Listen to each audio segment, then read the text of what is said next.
Na calçada molhada, uma menina tenta restaurar uma bicicleta danificada com arame e coragem. Longe dali, um homem influente a observa em silêncio, impactado por sua determinação improvável.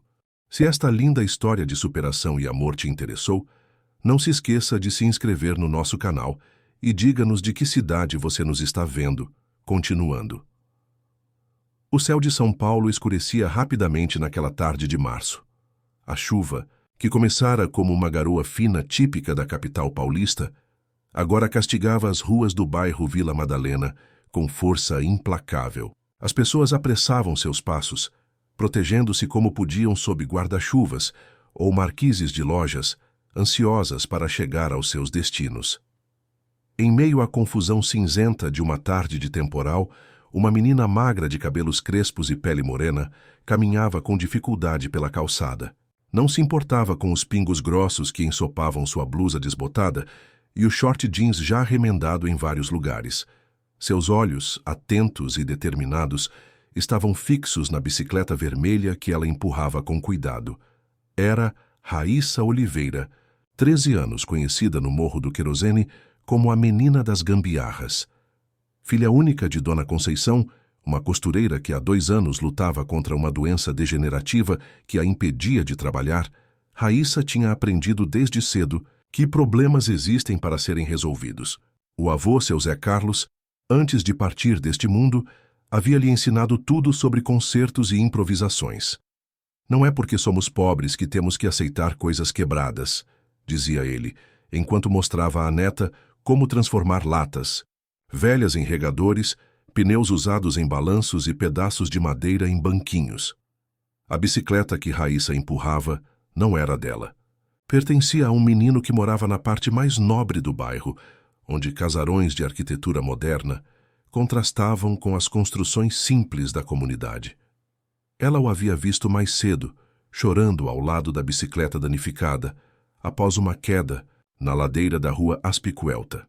Os pais não estavam por perto. Apenas uma babá que falava ao telefone, visivelmente irritada com o contratempo. "Posso dar uma olhada?" Raíssa perguntou, aproximando-se timidamente. O garoto, Matheus Prado, filho do empresário Eduardo Prado, dono de uma das maiores construtoras da cidade, olhou para ela com desconfiança. Suas roupas de grife contrastavam com o vestuário simples da menina, mas a dor e a frustração eram universais. "Tá toda torta", disse ele, enxugando as lágrimas com as costas da mão. "Meu pai vai me matar."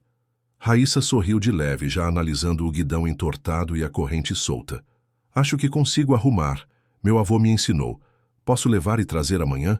A babá, finalmente desligando o telefone, interveio com rispidez. "Ele não pode emprestar a bicicleta para estranhos. Isso custou muito caro." Matheus, no entanto, olhou para Raíssa com uma mistura de esperança e curiosidade. "Você jura que consegue consertar?" "Juro pela memória do meu avô", respondeu ela com seriedade. "E não precisa me pagar nada." Alguns metros dali, dentro de uma BMW preta com vidros escurecidos, Eduardo Prado observava a cena. Havia saído mais cedo do escritório para buscar o filho, mas parou ao ver o que acontecia. Algo na postura decidida daquela menina simples o intrigou. Ela não parecia intimidada pela diferença social ou pela desconfiança da babá. Seus gestos eram precisos enquanto examinava a bicicleta, como se já soubesse exatamente o que precisava ser feito.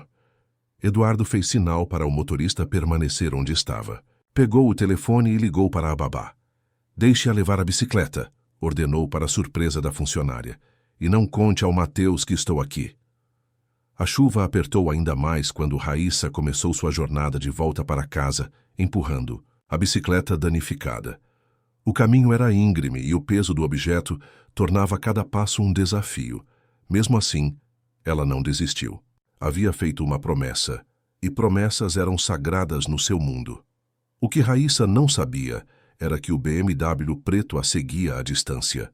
Eduardo Prado, impulsionado por uma curiosidade que nem ele mesmo compreendia, queria saber onde aquela menina morava, quem era sua família. Por que uma criança tão jovem assumia responsabilidades tão grandes? A entrada no Morro do Querosene era estreita demais para o carro de luxo. Eduardo pediu ao motorista que parasse, e, contrariando todos os seus protocolos de segurança, desceu sozinho, protegendo-se da chuva com um guarda-chuva preto. Manteve uma distância segura, observando enquanto Raíssa subia por vielas e escadarias improvisadas, equilibrando a bicicleta com dificuldade. Finalmente ela chegou a uma casa simples, de tijolos aparentes e telhado de zinco. Uma senhora de cabelos grisalhos e corpo frágil aguardava na porta, visivelmente preocupada. "Menina, você vai pegar uma pneumonia. E o que é isso aí?" "É uma bicicleta, mãe. Tá quebrada, mas prometi consertar." "E onde você arrumou dinheiro?" "Para comprar peças." Raíssa sorriu, segura de si. "Não preciso de peças novas, vou usar aquelas que o vô guardava na caixa. Ele sempre dizia que tudo pode ter um segundo uso." A porta se fechou, deixando Eduardo Prado sozinho na chuva, com perguntas que jamais imaginaria ter. Em seus 45 anos de vida, acostumado a lidar com executivos, políticos e celebridades, nunca havia se sentido tão intrigado por alguém. E esse alguém era uma simples menina da periferia de São Paulo. No dia seguinte, o sol brilhava forte, como se a chuva do dia anterior fosse apenas uma lembrança distante. Raíssa acordou antes do amanhecer, como sempre fazia. Preparou um chá para sua mãe, organizou os remédios que ela deveria tomar durante o dia e depois foi para o pequeno quintal, onde havia deixado a bicicleta de Mateus. Com ferramentas improvisadas, um alicate enferrujado, pedaços de arame, uma chave. De fenda gasta pelo tempo, ela começou o trabalho. Suas mãos pequenas moviam-se com precisão e segurança. Endireitou o guidão, usando uma técnica que seu avô lhe ensinara. Recolocou a corrente no lugar, ajustou os freios e limpou cada peça com um pano úmido, removendo a lama do dia anterior. O que deveria levar horas tomou quase o dia inteiro. Raíssa perdera a manhã de aulas, mas não se importava. Que havia feito uma promessa, e agora a bicicleta vermelha brilhava como nova. "Ficou linda, filha", comentou Dona Conceição, observando o trabalho da menina com orgulho. "Mas você não deveria ter faltado à escola." "Amanhã compenso, mãe. Peço as matérias emprestadas da Janaína." Enquanto isso, na cobertura de um prédio luxuoso na mesma região, Eduardo Prado não conseguia concentrar-se nos relatórios financeiros que precisava revisar. Sua mente voltava constantemente à imagem daquela menina na chuva, empurrando a bicicleta de seu filho como se carregasse um tesouro. Pela primeira vez em anos, sentia-se inquieto, desconfortável com algo que não podia nomear. "Algum problema, senhor?" perguntou sua assistente, notando sua distração. Eduardo hesitou por um momento, depois respondeu: "Preciso que você descubra algumas informações para mim, sobre uma família que mora no Morro do Querosene." A tarde já caía quando Raíssa saiu de casa, com a bicicleta impecavelmente consertada. O caminho até a casa de Mateus era longo, mas ela caminhava com passos leves, orgulhosa do que havia conseguido fazer. Algumas pessoas olhavam com curiosidade para aquela menina simples, empurrando uma bicicleta que claramente custava mais do que tudo o que ela possuía. Ao chegar ao portão da mansão dos Prado, foi recebida com desconfiança pelo segurança. Apenas quando Mateus apareceu, correndo animado, é que ela foi autorizada a entrar no jardim frontal. "Você conseguiu mesmo!" exclamou o menino, maravilhado ao ver sua bicicleta pronta para uso novamente. "Como você fez isso?" Raíssa deu de ombros, com um sorriso tímido. Não foi nada demais. Só precisava de alguns ajustes. Eduardo Prado observava a cena pela janela de seu escritório. Algo naquela interação entre seu filho e a menina desconhecida tocou profundamente em seu interior. Não era apenas gratidão pelo conserto da bicicleta. Era uma sensação estranha, como se estivesse testemunhando algo puro e genuíno, algo que o dinheiro não podia comprar. "Quanto eu te devo?" perguntou Mateus, repetindo uma frase que certamente havia escutado dos adultos. Raíssa balançou a cabeça. "Não quero dinheiro. Só queria te ajudar." Eduardo não conseguiu mais conter-se. Desceu as escadas e caminhou até o jardim, surpreendendo tanto seu filho quanto a visitante. "Papai, olha, ela consertou minha bicicleta", gritou Mateus animado. Eduardo Prado parou diante de Raíssa, que subitamente ficou tensa, intimidada pela presença imponente daquele homem. Ele a estudou por um momento, depois estendeu a mão. Eduardo Prado. E você deve ser... Raíssa Oliveira, senhor, respondeu ela, apertando a mão dele com firmeza surpreendente para alguém tão jovem.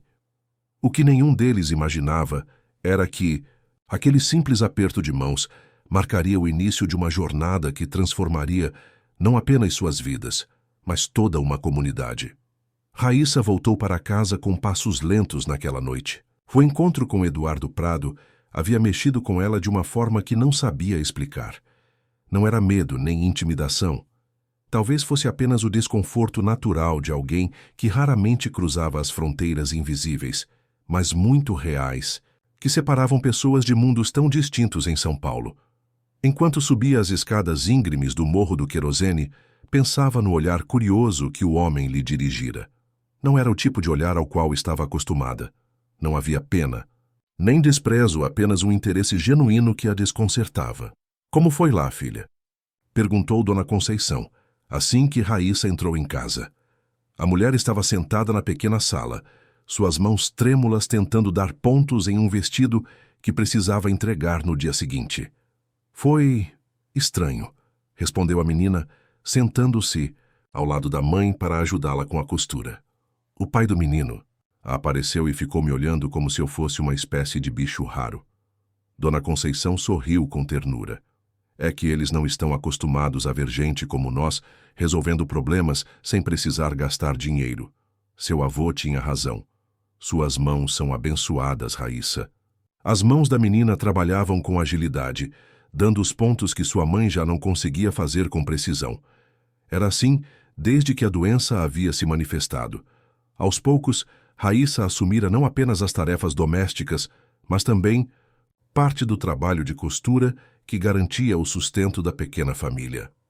Na mansão dos Prado, Eduardo também refletia sobre o encontro.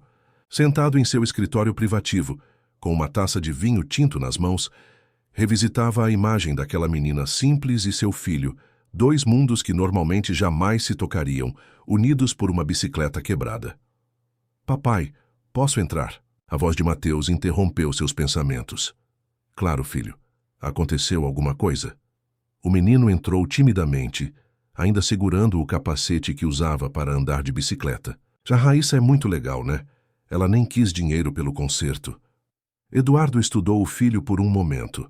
Mateus sempre vivera cercado de privilégios, frequentando os melhores colégios particulares, tendo acesso a tudo o que o dinheiro podia comprar. Ainda assim, havia algo que faltava em sua educação, algo que Eduardo, em sua busca incessante pelo sucesso profissional, talvez tivesse negligenciado. Por que você acha que ela não quis o dinheiro? Perguntou genuinamente curioso. Mateus deu de ombros. Ela disse que só queria ajudar, que o avô dela ensinou que a gente deve ajudar os outros quando pode. Uma pontada de culpa atingiu Eduardo. Quando havia sido a última vez que ele ensinara ao filho o valor de ajudar alguém sem esperar nada em troca? Em seu mundo de negociações e contratos milionários, tudo tinha um preço. Tudo era uma transação. No dia seguinte, Raíssa retomou sua rotina. Acordou cedo, preparou o café da manhã, organizou os remédios da mãe e partiu para a escola estadual onde cursava o 8º ano. No intervalo entre as aulas, sua amiga Janaína notou que ela parecia distante. — Que foi, Raí? — Tá pensando no quê? — Nada não, só lembrando de uma coisa que aconteceu ontem. Janaína insistiu até que Raíssa contou sobre a bicicleta e o encontro com os Prado. Sua amiga arregalou os olhos impressionada. — Meu Deus, Raíssa, você entrou naquela mansão? Dizem que o Eduardo Prado é dono de metade de São Paulo. — Exagero, respondeu Raíssa corando levemente. Nem é tão impressionante assim. E o menino, o Mateus, parece ser legal. Só um pouco protegido demais. Enquanto isso, na sede da Prado Incorporações, Eduardo encontrava dificuldade em concentrar-se na reunião com seus executivos. Algo na conversa com seu filho na noite anterior o deixara inquieto, despertando questões que há muito tempo havia deixado de lado em sua busca por sucesso e poder. Senhor Prado, o senhor concorda com a proposta? A voz de seu diretor financeiro o trouxe de volta à realidade. Perdão, Jorge. Pode repetir a última parte? Os executivos trocaram olhares discretos. Era incomum ver Eduardo Prado distraído durante uma reunião de negócios. Ao final do dia, quando todos já haviam saído, Eduardo chamou sua assistente pessoal, Regina, uma mulher competente e discreta, que trabalhava com ele há mais de uma década. Conseguiu as informações que pedi? Regina entregou-lhe uma pasta. Raíssa Oliveira, 13 anos, mora com a mãe, Conceição Oliveira, 42 anos, costureira, diagnosticada com esclerose múltipla há 2 anos. O pai abandonou a família quando a menina era bebê. O avô, José Carlos Oliveira, faleceu há 1 ano. Era mecânico e foi quem criou a menina enquanto a mãe trabalhava. Raíssa é estudante da Escola Estadual Professor Almeida Júnior, tem notas acima da média e, segundo os professores, demonstra especial aptidão para ciências e matemática. Eduardo folheou o relatório, impressionado com a eficiência de Regina. Havia até mesmo fotos. Raíssa na escola, ajudando a mãe com as costuras, consertando pequenos aparelhos eletrônicos para vizinhos. Como ela aprendeu a fazer tudo isso? Pelo que consegui apurar, o avô a ensinava desde pequena. Era uma espécie de inventor informal, sempre encontrando soluções criativas para problemas do dia a dia. Após sua partida, a menina assumiu muitas responsabilidades, especialmente depois que a mãe adoeceu. Eduardo sentiu uma mistura de admiração e tristeza. Ali estava uma criança que, com menos de 14 anos, já enfrentava desafios que muitos adultos jamais precisariam encarar. Mais alguma coisa, senhor? Eduardo hesitou. Sim, marque uma visita à Escola Estadual Professor Almeida Júnior para amanhã. Diga que quero conhecer as instalações por questões filantrópicas. No morro do querosene, aquela noite estava especialmente difícil para Dona Conceição. As dores haviam se intensificado e Raíssa fazia o possível para confortá-la, aplicando compressas mornas e ajudando-a a tomar os medicamentos. Mãe, a senhora acha que a gente devia procurar outro médico? Talvez tenha algum tratamento novo. Dona Conceição sorriu com esforço. Tratamentos novos custam dinheiro, filha, e nós mal conseguimos pagar os remédios que já tomo. Raíssa mordeu o lábio, contendo a frustração. Era injusto que pessoas como sua mãe, trabalhadoras e honestas, tivessem que escolher entre comer e se tratar adequadamente. Um barulho na porta interrompeu seus pensamentos. Era seu Joaquim, um vizinho idoso para quem Raíssa, ocasionalmente, fazia pequenos concertos. Desculpe incomodar tão tarde, Conceição. É que meu rádio parou de funcionar de novo, e as notícias são a única companhia que tenho. Raíssa pegou o aparelho das mãos trêmulas do senhor. Deixa que eu dou uma olhada, seu Joaquim. Com habilidade, ela abriu o rádio antigo, examinou as conexões internas e identificou o problema. Um fio solto, provavelmente resultado do manuseio diário. Aqui está consertado, mas o senhor precisa tomar cuidado. Esse modelo é antigo e as peças estão ficando frágeis. Seu Joaquim tentou lhe dar algumas moedas como pagamento, mas Raíssa recusou gentilmente. Não precisa, seu Joaquim, foi só um fiozinho solto. Depois que o vizinho saiu, Dona Conceição olhou para a filha com uma mistura de orgulho e preocupação. Você tem o dom do seu avô, menina, mas me preocupo. Você está perdendo sua infância cuidando de mim e ajudando todo mundo. Raíssa abraçou a mãe com cuidado.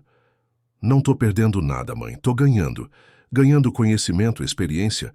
O vô sempre dizia que a melhor forma de aprender é fazendo. Na manhã seguinte, a escola estadual onde Raíssa estudava recebeu uma visita inesperada. Eduardo Prado, acompanhado de sua assistente e de representantes da Secretaria de Educação, percorria os corredores, observando as instalações precárias, as salas superlotadas, os equipamentos obsoletos.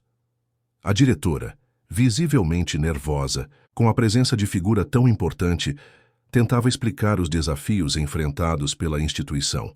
Fazemos o possível com os recursos que temos, senhor Prado. Nossos professores são dedicados, mas a infraestrutura... Eduardo mal escutava.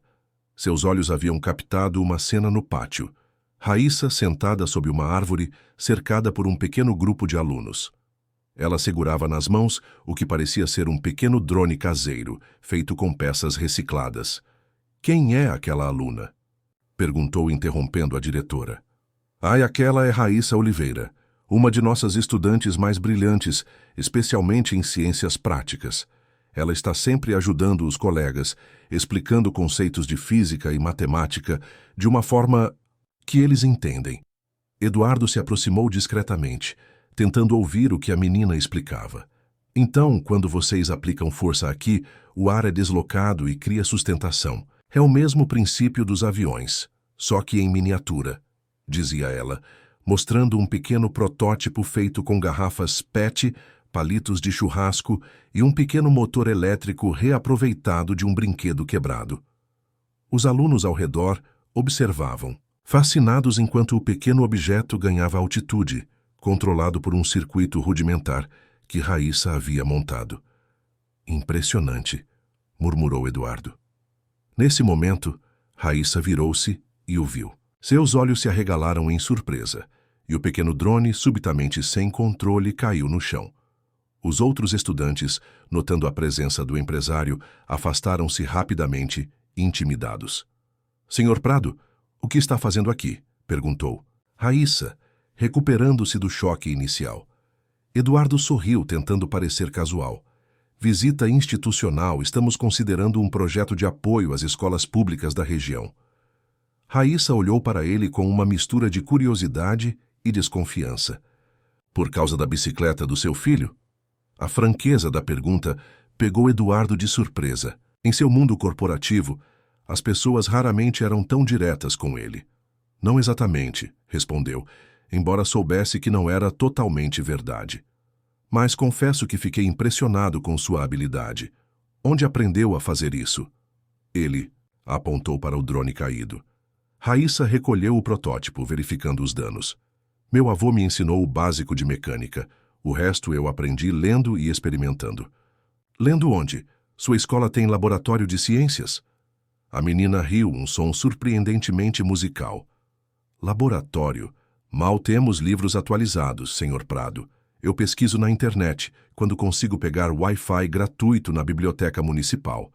E experimento com o que encontro. Lixo eletrônico, peças descartadas, coisas que as pessoas jogam fora achando que não servem mais. Eduardo sentiu uma pontada de vergonha. Ali estava uma criança que, com recursos mínimos, conseguia criar e inovar, enquanto seu próprio filho, com acesso a tudo o que o dinheiro podia comprar, muitas vezes se mostrava entediado e desmotivado. Gostaria que você ensinasse algumas dessas coisas ao Mateus, disse, surpreendendo a si mesmo com as palavras que saíam de sua boca. Raíssa piscou, confusa. Eu? Ensinar? O seu filho? Sim, ele ficou muito impressionado com o concerto da bicicleta. Acho que seria bom para ele aprender um pouco sobre como as coisas funcionam, sobre resolver problemas de forma prática. A menina parecia considerar a proposta. Não sei se posso. Tenho que ajudar minha mãe a fazer minhas lições. Pagarei pelo seu tempo, é claro, acrescentou Eduardo rapidamente. O rosto de Raíssa se fechou. Não quero caridade, Sr. Prado. Eduardo percebeu seu erro imediatamente. Aquela não era uma menina que se impressionava facilmente com dinheiro ou status. Não é caridade, corrigiu-se. É uma troca justa. Você ensina uma habilidade valiosa, recebe uma compensação adequada, como qualquer profissional. Antes que Raíssa pudesse responder, o sinal tocou, anunciando o fim do intervalo. Os alunos começaram a se dirigir às salas de aula. Preciso ir, disse ela, guardando seu protótipo na mochila surrada. Pense. Na minha proposta, insistiu Eduardo. Posso mandar um motorista buscá-la amanhã depois da escola. Raíssa hesitou por um momento, depois assentiu levemente. Vou pensar, mas não prometo nada. Enquanto a observava se afastar, Eduardo teve a estranha sensação de que aquela garota de 13 anos, com sua dignidade inabalável e sua inteligência prática, tinha muito mais a ensinar do que apenas consertar objetos quebrados. O que ele Não sabia era que, ao voltar para casa naquela tarde, Raíssa encontraria sua mãe em uma crise severa, com dores que os medicamentos já não conseguiam controlar, e que essa situação a faria reconsiderar sua proposta, não por desejo, mas por necessidade. Dois mundos estavam prestes a se entrelaçar ainda mais profundamente, desencadeando transformações que nenhum deles poderia prever. A decisão de Raíssa foi tomada entre lágrimas silenciosas e culpa. Na madrugada, depois de finalmente conseguir acalmar as dores de sua mãe com compressas improvisadas e os poucos medicamentos que restavam, a menina sentou-se na pequena varanda de casa, observando as luzes da cidade rica que piscavam ao longe, do outro lado da desigualdade. "Não temos escolha, avô", murmurou para o céu estrelado, como se seu avô pudesse ouvi-la. "Preciso do dinheiro para os remédios novos da mãe." Na manhã seguinte, com olheiras profundas e um nó no estômago, Raíssa parou na porta da escola, recostado a um poste, usando roupas simples para não chamar atenção naquele bairro. Estava o motorista dos Prado. "Bom dia, senhorita." Ele cumprimentou discretamente. "Sou Paulo, motorista do senhor Eduardo. Ele pediu para verificar se a senhorita aceitou a proposta." Raíssa respirou fundo. "Aceito, mas tenho condições." O homem pareceu surpreso. Não estava acostumado a ouvir que alguém impunha condições a Eduardo Prado. Quais seriam? "Primeiro, eu só posso ir 3 vezes por semana, depois das 4 da tarde. Segundo, preciso levar minha mãe comigo. Ela não pode ficar sozinha por muito tempo. Terceiro, não quero que ninguém na minha comunidade saiba disso. Não quero que pensem que estou me achando melhor que os outros." Paulo sorriu, admirado com a maturidade daquela garota tão jovem. "Vou comunicar ao Sr. Prado. Tenho certeza de que ele concordará. Posso buscá-la às 4 horas hoje?" Raíssa assentiu e entrou na escola, sentindo como se tivesse acabado de fazer um pacto com um mundo do qual sempre desconfiou. Na mansão dos Prado, Eduardo estava em seu escritório quando Regina entrou com um relatório médico nas mãos. "Senhor, conseguimos o histórico médico de Conceição Oliveira, como solicitado. A situação é mais grave do que imaginávamos. Ela está na lista de espera para um tratamento experimental no Hospital das Clínicas, mas a previsão é de pelo menos 8 meses de espera." Eduardo examinou os documentos franzindo o senho. "E quanto tempo ela tem sem esse tratamento?" Regina hesitou. "Os médicos estimam que o avanço da doença pode incapacitá-la completamente em menos de 1 ano, se continuar nesse ritmo." Sentimento estranho tomou conta de Eduardo. Em seu mundo de negócios, estava acostumado a ver números, não pessoas. Balanços financeiros, não histórias de vida. Aquela sensação de impotência diante do sofrimento alheio era nova para... "Ele, ligue para o Dr. Mendes, diga que é um favor pessoal." Regina entendeu imediatamente.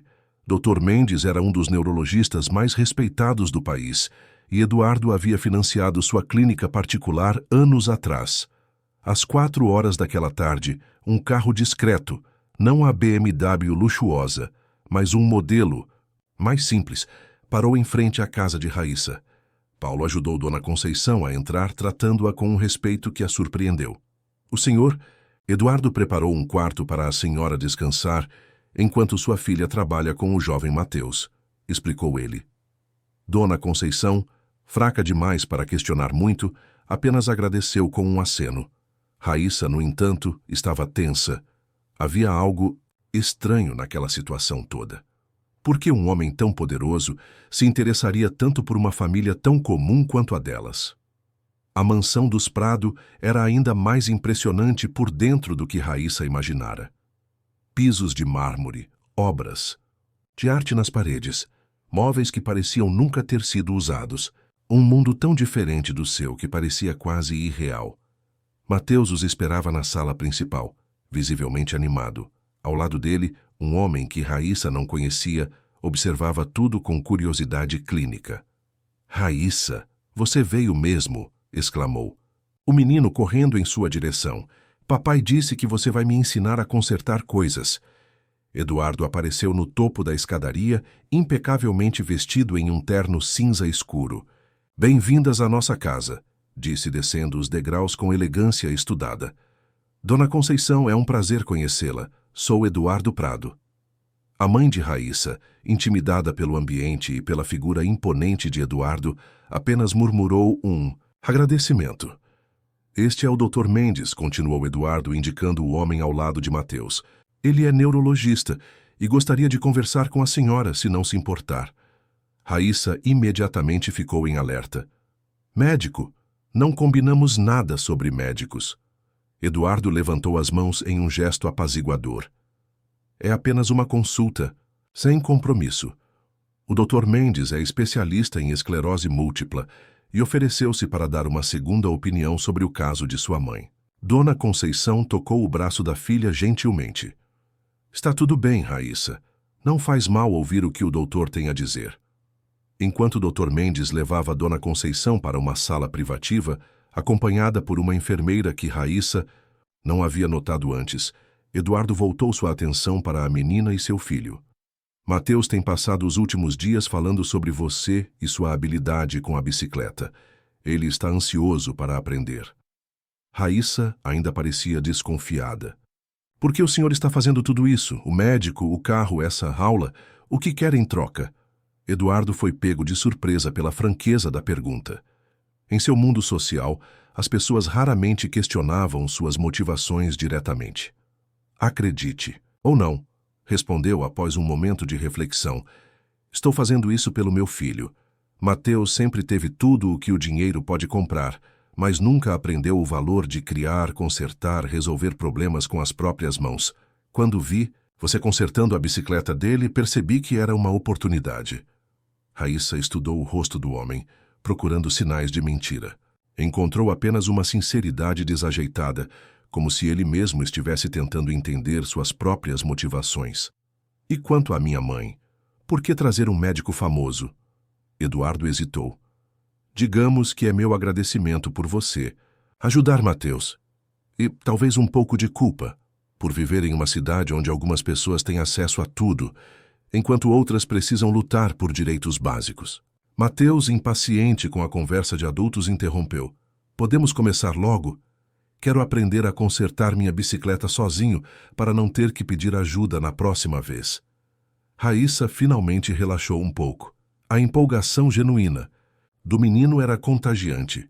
Tudo bem, vamos começar pelo básico. Você tem ferramentas? Eduardo conduziu os dois até uma área nos fundos da mansão, onde havia montado uma pequena oficina improvisada. Ferramentas organizadas, peças diversas, alguns aparelhos eletrônicos quebrados para a prática. Uau! Sussurrou Raíssa, impressionada com a qualidade dos equipamentos. Durante as 2 horas seguintes, Raíssa ensinou a Mateus os princípios básicos de mecânica.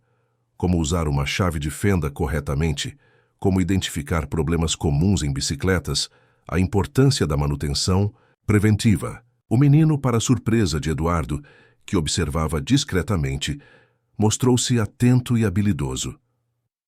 Você tem mãos boas para isso, comentou Raíssa, enquanto Mateus ajustava com precisão o freio de uma bicicleta velha que Eduardo havia comprado, especialmente para as aulas. Aprendo rápido, respondeu o menino orgulhoso. Na escola ninguém acredita quando digo que sei consertar coisas. Acham que só sei jogar videogame e gastar o dinheiro do meu pai. Raíssa olhou para ele com mais atenção.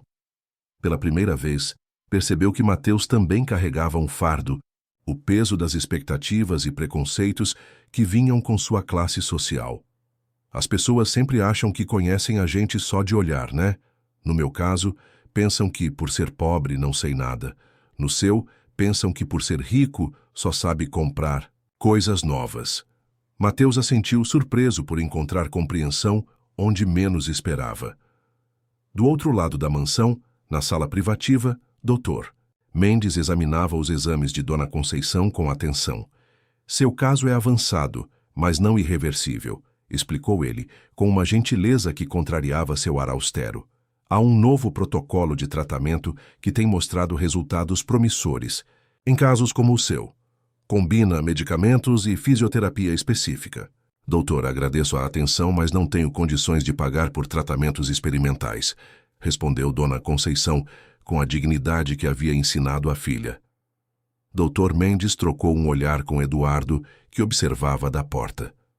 O tratamento já está aprovado pelo seu plano de saúde, mentiu Eduardo suavemente. É apenas uma questão de burocracia que já resolvi. Dona Conceição parecia confusa. Mas eu não tenho plano de saúde, uso o SUS. A senhora está incluída no plano corporativo da minha empresa desde esta manhã, respondeu Eduardo. Com naturalidade. Todos os funcionários e seus familiares têm direito à cobertura médica completa. Funcionários? Mas eu não trabalho para o senhor. Eduardo sorriu. Ainda não formalizamos, mas gostaria de contratá-la como consultora. De qualidade para a linha de uniformes empresariais da Prado Incorporações. Raíssa mencionou que a senhora é costureira e estamos justamente precisando de alguém com experiência para avaliar nossos fornecedores. Era uma mentira descarada e Eduardo sabia disso. Sua empresa não fabricava uniformes e mesmo que fabricasse Dona Conceição em seu estado de saúde, dificilmente poderia trabalhar. Mas era a única forma que encontrara de oferecer ajuda sem ferir o orgulho daquela família. Não sei se posso aceitar, hesitou Dona Conceição. Por favor, insistiu Eduardo, com uma sinceridade que o surpreendeu. Seria um favor para mim. Precisamos genuinamente de alguém com seu olhar técnico, mesmo que seja em regime parcial trabalhando de casa. Na oficina improvisada, a aula chegava ao fim. Mateus havia consertado com sucesso não apenas a bicicleta, mas também um pequeno rádio que Raíssa trouxera propositalmente com defeito. Isso foi incrível, exclamou o menino, os olhos brilhando de satisfação ao ver o aparelho funcionando novamente. Nunca pensei que pudesse consertar algo tão complicado. Não é complicado quando você entende como funciona, respondeu Raíssa. Seu avô sempre dizia que metade dos problemas do mundo vem do medo de abrir as coisas e olhar dentro delas. Eduardo, que havia retornado à oficina, sorriu ao ouvir aquela frase. Seu avô parecia ser um homem sábio. O mais sábio que já conheci, concordou Raíssa, com um toque de tristeza na voz. Ele sempre dizia que não precisamos de muito para ser feliz, só precisamos saber consertar o que já temos. Aquelas palavras simples atingiram Eduardo profundamente. Em seu mundo de aquisições constantes e busca incessante por mais poder, sai dinheiro, o conceito de consertar o que já temos parecia revolucionário. Naquele momento, Regina apareceu à porta da oficina. Senhor Prado, os diretores estão esperando para a videoconferência e o jantar será servido em 1 hora. Eduardo olhou para Raíssa e Mateus, cobertos de graxa e sorrisos, e tomou uma decisão impulsiva. Cancele a videoconferência, Regina. E peça ao chefe para preparar mais 2 lugares para o jantar. Raíssa arregalou os olhos. Não podemos jantar aqui. Eu e minha mãe precisamos voltar para casa. Temos compromissos e... Por favor, interrompeu Eduardo. Seria um prazer ter vocês à nossa mesa. E tenho certeza de que Mateus adoraria continuar a conversa. O menino concordou entusiasticamente. Sim. Você pode me contar mais sobre como aprendeu a consertar coisas com seu avô?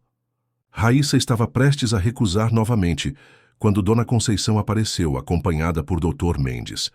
Havia uma cor em suas faces que Raíssa não via há meses, e seus olhos brilhavam com algo parecido com esperança. Filha, o doutor diz que há um tratamento que pode me ajudar. E o Sr. Prado me ofereceu um trabalho. Disse que posso trabalhar de casa, avaliando costuras. Raíssa olhou para Eduardo com desconfiança. Aquilo parecia bom demais para ser verdade. Que tipo de trabalho uma pessoa doente pode fazer para uma incorporadora? O tipo de trabalho que valoriza experiência e conhecimento técnico, não força física, respondeu Eduardo suavemente. Sua mãe tem décadas de experiência com tecidos e costuras. Esse conhecimento é valioso para nós. Raíssa ainda não estava convencida, mas a expressão de sua mãe a impedia de questionar mais. Fazia tanto tempo que não a via com aquela luz nos olhos. Então, vocês ficam para o jantar? Perguntou Mateus, quebrando o silêncio. Raíssa e sua mãe trocaram olhares. Uma decisão silenciosa foi tomada. Ficamos, respondeu Dona Conceição, sorrindo timidamente. Mas só se pudermos ajudar na cozinha. Não estamos acostumadas a ser servidas. Eduardo riu, um som genuíno que surpreendeu até mesmo Mateus, pouco habituado a ver o pai realmente relaxado. Nosso chefe, François, terá um ataque se alguém invadir seu território, mas tenho certeza de que ele adoraria ter uma consultora especializada em culinária brasileira autêntica. Aquela noite marcaria o início de uma transformação para ambas as famílias. Enquanto Mateus descobria o prazer de criar e consertar com as próprias mãos, Raíssa começava a entender que nem todos os ricos eram indiferentes ao sofrimento alheio. E Eduardo, observando seu filho interagir com naturalidade com pessoas tão diferentes de seu círculo social habitual, questionava-se sobre o que realmente importava na educação de uma criança. O que nenhum deles imaginava era que, em breve, essa aproximação entre mundos tão distintos atrairia atenções indesejadas e provocaria reações que testariam os novos laços formados naquela noite. As visitas de Raíssa à mansão dos Prado tornaram-se regulares ao longo das semanas seguintes. 3 vezes por semana, o discreto carro de Paulo estacionava na entrada do Morro do Querosene, levando mãe e filha para um mundo que, apesar da proximidade geográfica, parecia pertencer a outro planeta. O tratamento de Dona Conceição avançava, promissoramente. Sob os cuidados do Dr. Mendes, sua condição começava a estabilizar-se. As dores diminuíram, e uma leve mas perceptível melhora em seus movimentos trouxe nova esperança para Raíssa. É como um milagre, comentou Dona Zulmira, uma vizinha idosa que ocasionalmente visitava Conceição para tomar café. Nunca vi ninguém melhorar tão rápido dessa doença. Dona Conceição sorriu discretamente enquanto servia o café em xícaras lascadas, mas ainda utilizáveis. Os médicos do SUS estão fazendo um trabalho maravilhoso. Era a história que ela e Raíssa haviam combinado de contar. Ninguém na comunidade precisava saber sobre sua conexão com os Prado. No Morro do Querosene, onde a desconfiança em relação aos ricos era cultivada por gerações de abandono e promessas não cumpridas, tal associação poderia gerar tanto inveja quanto acusações de se vender para o outro lado da cidade. Enquanto isso, na escola particular onde Mateus estudava, transformações igualmente significativas aconteciam. O menino, que antes era conhecido principalmente por seus videogames caros e festas de aniversário extravagantes, agora trazia para a sala de aula pequenas invenções e concertos que realizava sob orientação de Raíssa. Este é um gerador de energia a partir de materiais reciclados, explicou ele orgulhosamente durante uma feira de ciências, mostrando um dispositivo simples mas funcional que utilizava garrafas PET, ímãs recuperados de alto-falantes quebrados e fios de cobre. Pode carregar um celular usando apenas a força do vento ou da água. Os professores estavam impressionados com a súbita mudança. O aluno, antes apático e desinteressado, agora demonstrava entusiasmo genuíno pelo aprendizado prático. Seu filho está se transformando, comentou a coordenadora pedagógica durante uma reunião com Eduardo. Nunca o vi tão motivado. O que mudou em casa? Eduardo sorriu, sentindo um orgulho que havia muito não experimentava. Digamos que ele encontrou uma mentora que soube despertar seu interesse pelas ciências de uma forma que nenhum de nós conseguiu. Na manhã seguinte, durante o intervalo das aulas, Mateus estava sentado com um pequeno grupo de amigos, mostrando como havia consertado o controle remoto do videogame que todos achavam perdido. Quem te ensinou isso? Perguntou Leonardo Filho. De um famoso cirurgião plástico, genuinamente impressionado. Mateus hesitou por um instante. Havia prometido a Raíssa manter discrição sobre suas aulas, respeitando seu desejo de privacidade. Mas o orgulho e a emoção de finalmente ter algo genuinamente impressionante para mostrar foram mais fortes. Uma amiga, respondeu, tentando soar casual. Ela é tipo um gênio da mecânica e eletrônica. Mora no Morro do Querosene e conserta qualquer coisa. Os meninos trocaram olhares surpresos. A menção ao Morro do Querosene, uma comunidade que a maioria deles só conhecia pelas histórias sensacionalistas dos noticiários, causou um impacto imediato. "Você tem uma amiga favelada?" perguntou Gustavo com uma mistura de choque e curiosidade mórbida. Mateus sentiu o rosto esquentar. "Não fala assim. Ela é mais inteligente que todos nós juntos. Meu pai até contratou ela para me dar aulas particulares." Aquela informação era dinamite pura no ambiente fechado e elitista da escola. Antes do final do dia, o rumor já havia se espalhado. O poderoso Eduardo Prado estava trazendo gente da favela para dentro de sua mansão. No Colégio Santa Mônica, onde Raíssa estudava, os sussurros também começaram a circular. Tudo começou quando Janaína, sua melhor amiga, notou algo estranho. "Raí, de onde saiu esse caderno novo? E esses lápis de desenho técnico não são baratos", comentou durante a aula de artes. Raíssa sentiu o estômago afundar. Havia sido descuidada. Os materiais eram presentes de Eduardo, que insistira que ela precisava de equipamentos adequados para desenvolver seu talento para a engenharia. "Ganhei de uma ONG", mentiu, sentindo-se péssima por enganar a amiga. "Estão fazendo um projeto com alunos que têm boas notas em matemática." Janaína pareceu aceitar a explicação, mas o desconforto de Raíssa permaneceu. Cada vez mais, sentia-se dividida entre dois mundos, sem pertencer completamente a nenhum deles. Na tarde daquele mesmo dia, enquanto Raíssa ensinava Mateus a criar um sistema de irrigação automático para o pequeno jardim de ervas que haviam montado juntos, Eduardo recebeu uma ligação que o deixou visivelmente perturbado. "Entendo. Sim, conversaremos sobre isso amanhã", disse ele antes de desligar o telefone com mais força que o necessário. "Aconteceu alguma coisa, pai?" perguntou Mateus, notando a expressão sombria do pai. Eduardo forçou um sorriso. "Nada importante. Assuntos de trabalho." Mas seu olhar preocupado em direção a Raíssa dizia outra coisa. Mais tarde, após Raíssa e Dona Conceição terem sido levadas para casa, Eduardo chamou o filho para uma conversa séria em seu escritório. "Mateus, você tem falado na escola sobre Raíssa?" O menino sentiu um frio na barriga. A expressão no rosto do pai era a mesma que ele usava quando algo sério havia acontecido na empresa. "Só para os meus amigos mais próximos", admitiu, cabisbaixo. "Eu estava orgulhoso do que aprendi com ela e escapou." Eduardo suspirou profundamente. "Recebi uma ligação da mãe do Leonardo. Ela estava preocupada com o fato de estarmos trazendo pessoas da comunidade para dentro de casa, como se Raíssa e Dona Conceição fossem algum tipo de ameaça." Mateus sentiu raiva crescer dentro de si. "Isso é ridículo. A Raíssa é a pessoa mais honesta que conheço."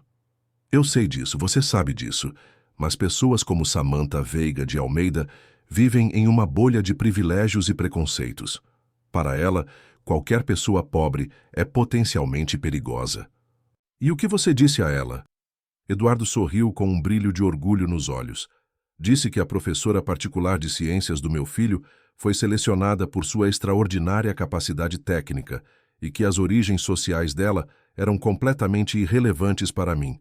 E que se ela tinha problemas com isso, talvez devesse repensar seus valores antes de tentar impô-los aos outros." Mateus arregalou os olhos, impressionado com a coragem do pai. Eduardo Prado raramente confrontava a elite da qual fazia parte. "Acha que isso vai causar problemas?" "Provavelmente, mas são problemas que estou disposto a enfrentar." No dia seguinte, a tempestade que Eduardo previra começou a se formar. Durante a aula de educação física, Leonardo aproximou-se de Mateus com um sorriso malicioso. "Então seu pai agora é o salvador dos pobres. Minha mãe disse que ele está trazendo favelados para casa por culpa social." Mateus sentiu o sangue ferver. "Não fala assim da Raíssa. Ela não é favelada e meu pai não está salvando ninguém. Ela está me ensinando ciências práticas porque é muito boa nisso." Leonardo riu, olhando para os outros meninos que se aproximavam, sentindo o cheiro de confusão. "Ouvi dizer que a mãe dela também está sempre lá. O que ela ensina? Como? Limpar a casa?" Antes que Mateus pudesse responder, Gustavo, que até então observava em silêncio, interveio. "Dizem que seu pai está bancando tratamento médico caríssimo para ela. É verdade?" Mateus hesitou. Como sabiam disso? Ele nunca havia mencionado nada sobre o tratamento de Dona Conceição. Não sei do que vocês estão falando, respondeu, tentando ganhar tempo. Todo mundo sabe, continuou Leonardo, satisfeito com o desconforto visível de Mateus. Minha mãe disse que seu pai está gastando uma fortuna com essa gente que nem conhece direito. Ela acha que eles estão dando algum golpe nele.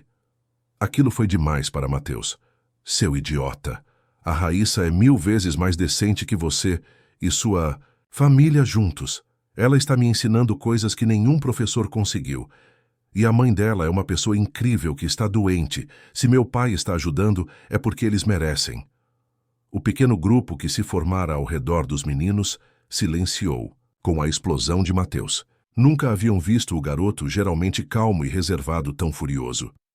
Leonardo, momentaneamente desestabilizado, recuperou-se rapidamente. Calma, eu só estou repetindo o que minha mãe disse. Não precisa ficar tão defensivo, a menos que você esteja apaixonado pela favelada. Foi a gota d'água.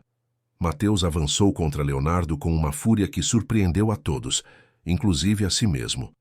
Os professores precisaram intervir para separar os dois, e ambos acabaram na diretoria.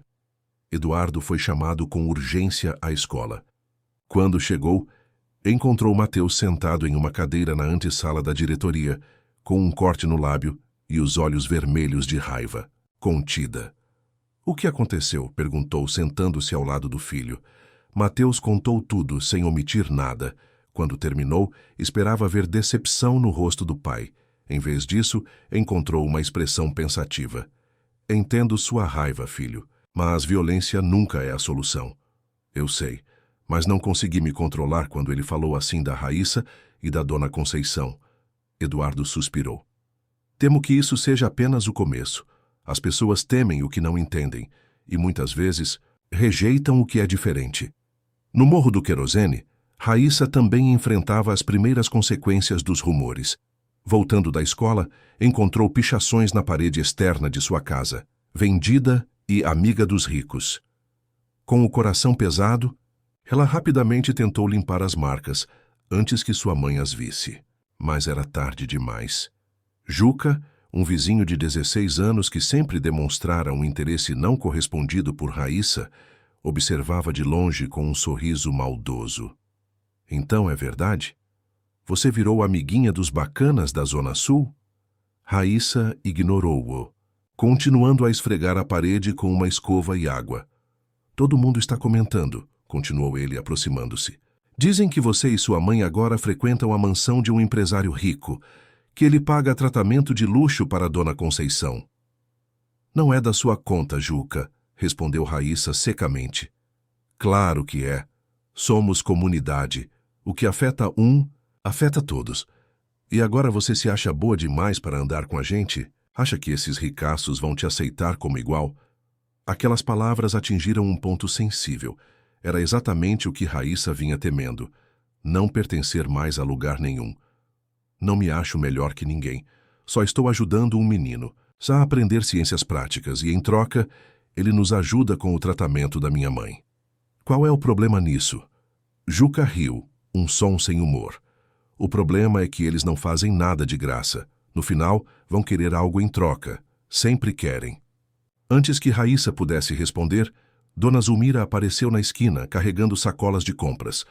Ao ver a parede pichada, balançou a cabeça com tristeza. Quem fez isso, menina? E por quê?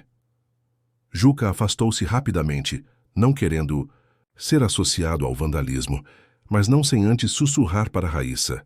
É só o começo. Escolha seu lado antes que seja tarde.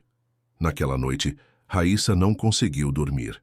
Sentada na pequena varanda de casa, observava as luzes da cidade ao longe, sentindo-se mais dividida do que nunca. Por um lado, as aulas com Mateus traziam uma satisfação genuína. O menino aprendia rapidamente e valorizava seus ensinamentos como ninguém jamais havia feito. Por outro, o tratamento de sua mãe mostrava resultados promissores, devolvendo-lhe uma qualidade de vida que Raíssa achava perdida para sempre. Mas a que custo? Perder a confiança de sua comunidade? Tornar-se alvo de preconceito tanto no morro quanto nos círculos elitistas que começava a frequentar. Seu celular, um modelo simples mas funcional, vibrou com uma mensagem. Era de Mateus, enviada através do aplicativo de mensagens que Eduardo havia instalado para facilitar a comunicação entre eles. Sinto muito. Acho que causei problemas para você. Contei sobre nossas aulas para alguns amigos e agora todos estão falando disso na escola. Meu pai está preocupado que isso possa afetar você. Por favor, me perdoe. Raíssa sentiu uma onda de afeto pelo menino. Apesar de todos os privilégios, Mateus tinha um coração genuinamente bom. Não se preocupe, respondeu. Aqui também já estão falando. Era inevitável, acho. Vamos lidar com isso. Do outro lado da cidade, na mansão dos Prado, Eduardo também estava acordado, revisando contratos em seu escritório, quando notou uma notificação em seu tablet. Era um alerta de seu departamento de segurança, informando sobre uma mensagem que circulava em grupos de WhatsApp da elite paulistana. Cuidado com a nova moda de trazer gente da favela para dentro de casa. Eduardo Prado está bancando uma menina e sua mãe supostamente para aulas ao filho. Fontes confirmam que já gastou uma fortuna em tratamento médico para a mãe.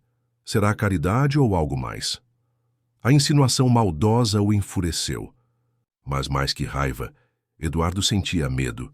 Não por si, mas por Raíssa e Dona Conceição.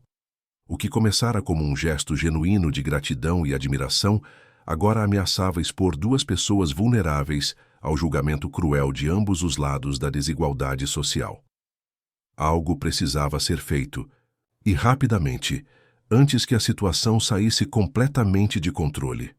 Naquela mesma noite, a quilômetros dali, na escola estadual onde Raíssa estudava, o zelador encontrou algo incomum ao fazer sua ronda. A sala de ciências, geralmente trancada após o horário de aulas, estava com a porta entreaberta. Ao entrar, descobriu Lucas, um menino de 11 anos, tentando montar sozinho um pequeno experimento de eletricidade que havia visto Raíssa demonstrar mais cedo naquele dia. — Que você está fazendo aqui, garoto? É perigoso mexer nisso sozinho. Lucas, assustado, derrubou as pilhas e fios que manipulava. — Desculpe, seu João, eu só queria fazer igual a Raíssa mostrou hoje, para mostrar para o meu irmão pequeno. O zelador suspirou, ajudando o menino a recolher o material. Essas coisas têm que ser feitas com supervisão. Você poderia se machucar. Mas a Raíssa disse que qualquer um pode aprender, que não precisa ser rico para entender como as coisas funcionam. João estudou o rosto ansioso do menino. Essa Raíssa anda inspirando muita gente por aqui, né? Lucas assentiu entusiasticamente. Ela é incrível. Todos os menores querem ser como ela quando crescer. Ela conserta tudo, sabe tudo de ciências, e agora dizem que ela até dá aula para um menino rico. O zelador sorriu, sentindo uma mistura de orgulho e preocupação. Vamos, já está tarde. Te levo para casa e conversamos no caminho sobre esse experimento. Talvez possamos pedir à professora para organizar um grupo de estudos com supervisão adequada. O que nenhum deles sabia era que aquele pequeno incidente seria o estopim para uma ideia que mudaria muitas vidas. Uma ideia que começaria a tomar forma na mente de Eduardo Prado na manhã seguinte, quando um repórter oportunista apareceria na porta de sua empresa fazendo perguntas sobre sua nova protegida do Morro do Querosene. A manhã começou com um céu nublado sobre São Paulo, uma metáfora apropriada para a tempestade que estava prestes a desabar sobre as vidas interligadas de Raíssa e os Prado. Eduardo havia acabado de estacionar sua BMW na garagem subterrânea do imponente edifício que abrigava a sede da Prado. Incorporações quando seu celular tocou. Era Regina, sua assistente. — Senhor Prado, há um repórter do portal Cidade na recepção. Diz que quer falar sobre seu projeto social no Morro do Querosene. Mandei-o esperar, mas ele está insistente. Eduardo sentiu um aperto no peito. Era exatamente o que temia. Quem mais sabe que ele está aí? Apenas o pessoal da recepção, senhor, e Alfredo, da segurança. Bom, não quero escândalo. Leve-o para a sala de reuniões do 3º andar e diga que estarei lá em 10 minutos. Eduardo desligou o telefone e respirou fundo, preparando-se mentalmente. Em seus anos como empresário, havia aprendido a lidar com a imprensa, a controlar narrativas, a transformar potenciais crises em oportunidades. Mas desta vez era diferente. Não se tratava apenas de negócios, envolvia pessoas reais, vulneráveis, por quem ele começara a sentir um afeto genuíno. Quando entrou na sala de reuniões, encontrou um homem jovem, provavelmente na casa, dos 30 anos, com um bloco de notas em uma mão e um gravador na outra. Seu rosto exibia o entusiasmo predatório de alguém que acredita ter encontrado uma grande história. Senhor Eduardo Prado, sou Marcos Silveira, do Portal Cidade. Agradeço por me receber. Eduardo não se sentou, mantendo uma distância calculada. Tenho apenas alguns minutos, Sr. Silveira. Em que posso ajudá-lo? O repórter sorriu ativando o gravador. Estamos fazendo uma matéria sobre iniciativas sociais de empresários paulistanos. Soubemos que o senhor tem um projeto bastante peculiar, envolvendo uma menina do Morro do Querosene. A escolha da palavra peculiar não passou despercebida. Eduardo manteve a expressão neutra, mas seu tom endureceu. Não tenho nenhum projeto social, Sr. Silveira. Tenho uma vida pessoal como qualquer cidadão, e minhas ações privadas não são assunto para manchetes sensacionalistas. O repórter não se intimidou. Fontes confiáveis afirmam que o senhor contratou uma menina de 13 anos como tutora para seu filho e está pagando o tratamento médico para a mãe dela. Considerando sua posição na sociedade paulistana, não acha que isso é de interesse público? Eduardo cruzou os braços, estudando o homem à sua frente. E quem seriam essas fontes confiáveis? Pais preconceituosos da escola do meu filho? Fofoqueiros de plantão dos condomínios de luxo? Marcos Silveira ajustou-se desconfortavelmente na cadeira. Não posso revelar minhas fontes, como o senhor deve saber. Mas a questão permanece. Por que um homem da sua posição se interessaria tanto por uma família humilde específica? Nossos leitores certamente gostariam de entender suas motivações. Era uma armadilha, e Eduardo sabia disso. Qualquer resposta poderia ser distorcida. Se falasse sobre as habilidades excepcionais de Raíssa, seria acusado de explorar uma menor. Se mencionasse o tratamento de Dona Conceição, pareceria estar comprando boa publicidade com ações caridosas. Senhor Silveira, deixe-me ser muito claro. Não há história aqui.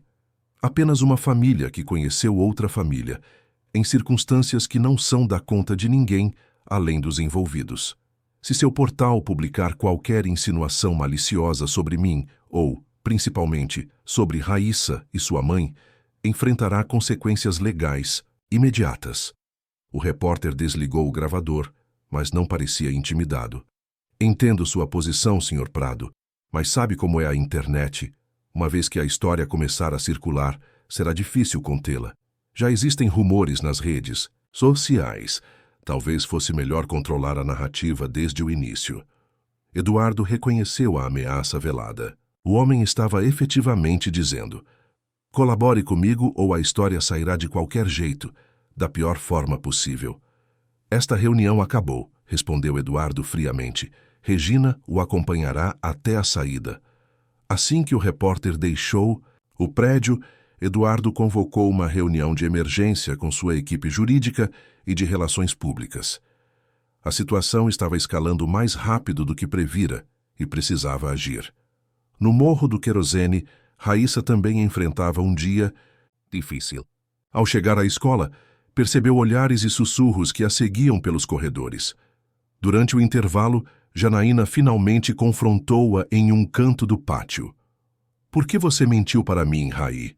Você disse que ganhou aqueles materiais de uma ONG, mas todo mundo está falando que você trabalha para um empresário rico.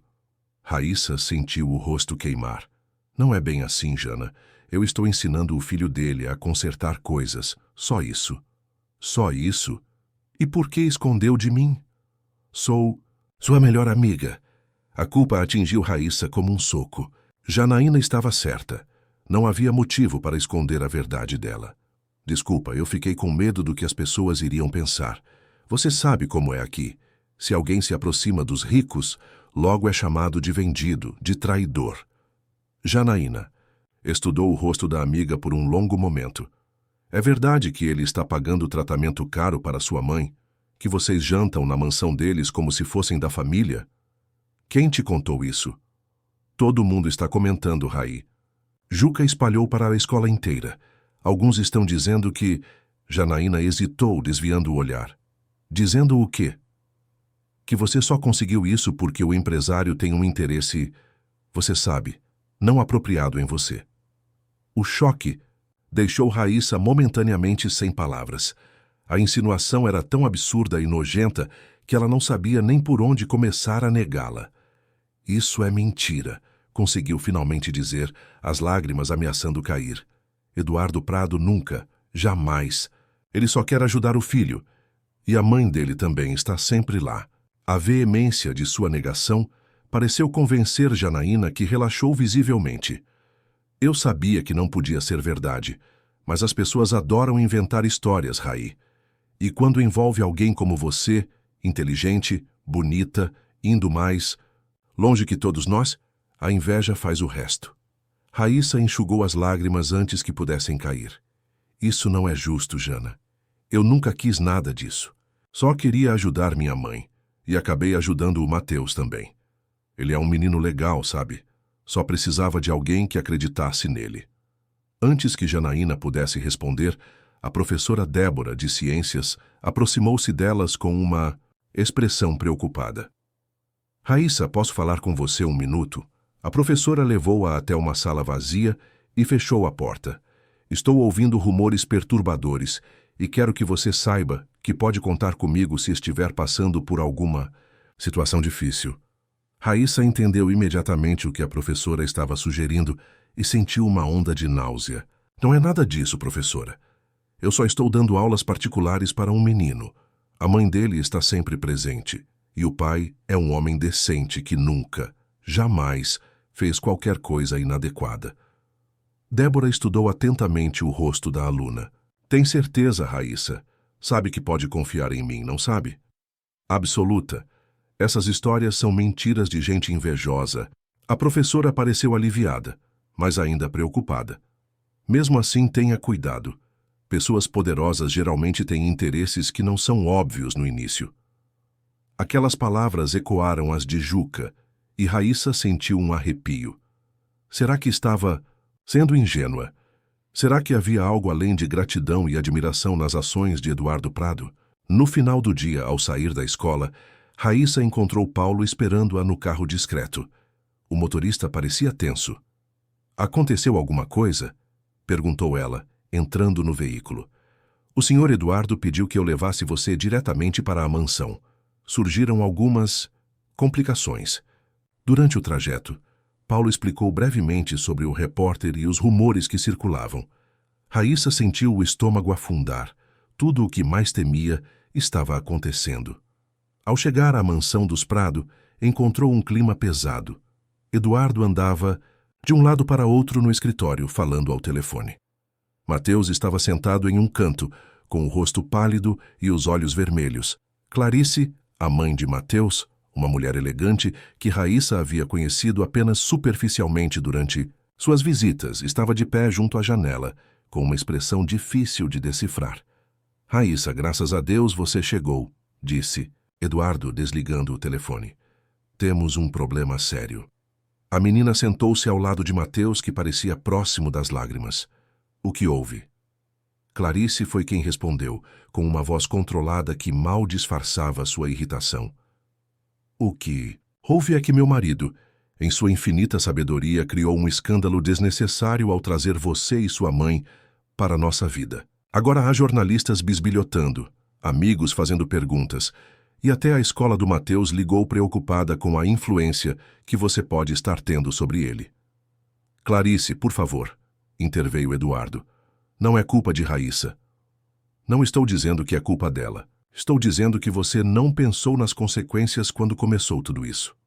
Raíssa sentiu-se terrivelmente deslocada, como uma intrusa em uma briga familiar. Talvez seja melhor eu ir embora. Não quero causar problemas para vocês. Não, exclamou Mateus agarrando-se ao braço de Raíssa. Você não fez nada de errado. São eles que estão errados. Na escola, nos grupos de WhatsApp, todos eles. Eduardo se aproximou ajoelhando-se para ficar no nível dos dois. Raíssa, ninguém aqui quer que você vá embora, mas precisamos lidar com essa situação antes que fique fora de controle. Clarice soltou um suspiro exasperado. Eduardo, seja realista. Já está fora de controle. Há rumores horríveis circulando, insinuações sobre suas intenções, questionamentos sobre o dinheiro gasto no tratamento da mãe dela. Isso pode afetar os negócios, a reputação da família, o bem-estar do nosso filho. A menção aos rumores horríveis fez Raíssa corar intensamente. Então até a mãe de Mateus havia ouvido as insinuações maldosas. Eu nunca quis nada disso, murmurou sentindo-se pequena e impotente. Só queria ajudar minha mãe e retribuir a chance que vocês me deram. A expressão de Clarice suavizou-se, um pouco ao perceber o desconforto genuíno da menina. Sei que não é sua culpa, Raíssa, mas você tem que entender. Pessoas como nós vivem sob constante escrutínio. Cada ação é analisada, cada decisão questionada. Eduardo deveria ter sido mais discreto, mais cuidadoso. E o que você sugere? Perguntou Eduardo, com um toque de ironia na voz. Que simplesmente cortemos os laços com Raíssa e Dona Conceição? Que interrompamos o tratamento que está finalmente dando resultados? Que digamos a Mateus que ele não pode mais aprender com alguém que ele admira, só porque essa pessoa vem de uma realidade diferente da nossa? O silêncio que seguiu aquelas perguntas foi pesado e tenso. Raíssa olhou para Mateus, que parecia absolutamente miserável. Eu posso parar de vir aqui, disse ela finalmente. Posso criar apostilas para o Mateus seguir estudando sozinho. E quanto à minha mãe, bem, ela já está melhor. Talvez possamos continuar o tratamento pelo SUS. Nem pensar, respondeu Eduardo firmemente. Não vamos recuar agora só porque algumas pessoas mesquinhas estão espalhando boatos. Há outra solução. Nesse momento, a porta do escritório abriu-se e Dona Conceição entrou, acompanhada por Regina. Sua expressão era serena, mas determinada. Desculpem. Interromper. Mas Regina me contou o que está acontecendo e acho que tenho algo a dizer. Todos se voltaram para ela surpresos. Dona Conceição raramente se manifestava durante as visitas, preferindo manter-se discreta. Desde que começamos a frequentar esta casa, tenho observado muito. Vi como Raíssa ensina Mateus com paixão e respeito. Vi como Eduardo trata minha filha não como uma obra de caridade, mas como alguém cujo talento ele genuinamente admira. Vi como Mateus floresce sob a orientação de Raíssa, ganhando confiança e habilidades que serão úteis por toda a vida. Ela fez uma pausa, olhando diretamente para Clarice. Também entendo seus temores, senhora. Sei o que é querer proteger um filho de julgamentos injustos, mas esconder-se dos problemas nunca os resolve. Acredite, eu tentei isso por muito tempo. Com minha doença. Clarice pareceu momentaneamente desconcertada pela franqueza de Dona Conceição. O que sugere, então? Transparência. Se há rumores, vamos enfrentá-los com a verdade. Se há insinuações maldosas, vamos mostrar a realidade. Eduardo tem influência e recursos. Por que não usá-los para transformar essa situação em algo positivo? Eduardo olhou para Dona Conceição com um novo respeito. O que tem em mente? Exatamente. Algo maior que nós. Algo que possa beneficiar não apenas Raíssa e Mateus, mas muitas outras crianças em situações semelhantes. Enquanto Dona Conceição explicava sua ideia, o rosto de Eduardo foi se iluminando. Era audacioso, potencialmente controverso, mas poderia funcionar. Poderia transformar uma crise em uma oportunidade real de mudança. Raíssa observava, admirada, com a força tranquila de sua mãe. Mesmo doente, mesmo dependendo da ajuda de estranhos, ela mantinha sua dignidade e visão. Precisamos agir rapidamente, concluiu Eduardo após ouvir a proposta completa. O repórter provavelmente publicará algo amanhã ou depois, e precisamos estar preparados. Os dias seguintes foram frenéticos. Eduardo mobilizou sua equipe jurídica para redigir contratos e documentos. Regina coordenou reuniões com autoridades municipais e potenciais parceiros. Clarice, após alguma hesitação inicial, acabou envolvendo-se ativamente, usando seus contatos na alta sociedade para angariar apoio. Mateus e Raíssa foram mantidos afastados do turbilhão de atividades, continuando suas aulas na oficina improvisada, mas a tensão era palpável. Ambos sabiam que algo grande estava acontecendo, algo que mudaria fundamentalmente a natureza de seu relacionamento. Finalmente, uma semana após a visita do repórter, Eduardo reuniu todos na sala de estar da mansão. Raíssa, Dona Conceição, Mateus, Clarice, Regina e uma pessoa que Raíssa não conhecia, um homem de meia-idade com um tablet nas mãos. Este é Maurício Bueno, da Secretaria Municipal de Educação, apresentou Eduardo. Ele está aqui para discutir os detalhes finais do nosso projeto. Raíssa olhou para sua mãe, confusa. Que projeto? Eduardo sorriu, um sorriso diferente de qualquer um que Raíssa já havia visto em seu rosto. Não o sorriso controlado do empresário, mas algo genuinamente entusiasmado. Vamos criar um centro comunitário de ensino prático, Raíssa. Um lugar onde crianças de todas as classes sociais possam aprender ciências aplicadas, mecânica, eletrônica, programação, todas as coisas que você ensinou a Mateus. E queremos que você seja parte fundamental desse projeto. Os olhos de Raíssa se arregalaram em choque. Eu? Mas eu só tenho 13 anos? Idade é apenas um número quando se trata de conhecimento e paixão, respondeu Maurício gentilmente. Você será mentora júnior, trabalhando com professores qualificados. Sua perspectiva e abordagem prática são exatamente o que queremos incorporar ao programa. Dona Conceição apertou a mão da filha. Foi a única solução que encontramos, filha. Transformar algo privado em algo público. Assim, ninguém pode distorcer o que está acontecendo, porque tudo estará às claras, sob supervisão adequada. E onde seria esse centro? Perguntou Raíssa, ainda tentando processar tudo. Eduardo e Maurício trocaram olhares. Bem, essa é a parte mais interessante do plano, disse Eduardo. Compramos um terreno exatamente na fronteira entre o bairro Nobre e o Morro do Querosene. Um lugar acessível para crianças de ambas as realidades. Mateus, que havia permanecido incomumente quieto, finalmente falou. Vai ser incrível, Raí. Podemos ensinar juntos. Você me ensinou tanto e agora podemos ensinar outras crianças também. A perspectiva era ao mesmo tempo assustadora e empolgante. Um centro comunitário, um lugar onde crianças como ela, com talento mas sem oportunidades, poderiam aprender e crescer. Um espaço que conectaria dois mundos normalmente separados por muros invisíveis, mas impenetráveis. E quanto aos rumores? As fofocas maldosas? Perguntou ainda preocupada. Clarice, surpreendentemente, foi quem respondeu. Deixe-os falar. Quando virem o que estamos construindo, quando entenderem o impacto real, as vozes mesquinhas serão afogadas pelo coro de apoio. Raíssa olhou para cada rosto na sala, buscando sinais de dúvida ou hesitação. Encontrou apenas determinação e, em alguns casos, algo que parecia muito com esperança. Quando começamos? Perguntou finalmente, sentindo uma onda de coragem inexplicável tomar conta de seu ser. Eduardo sorriu. Amanhã.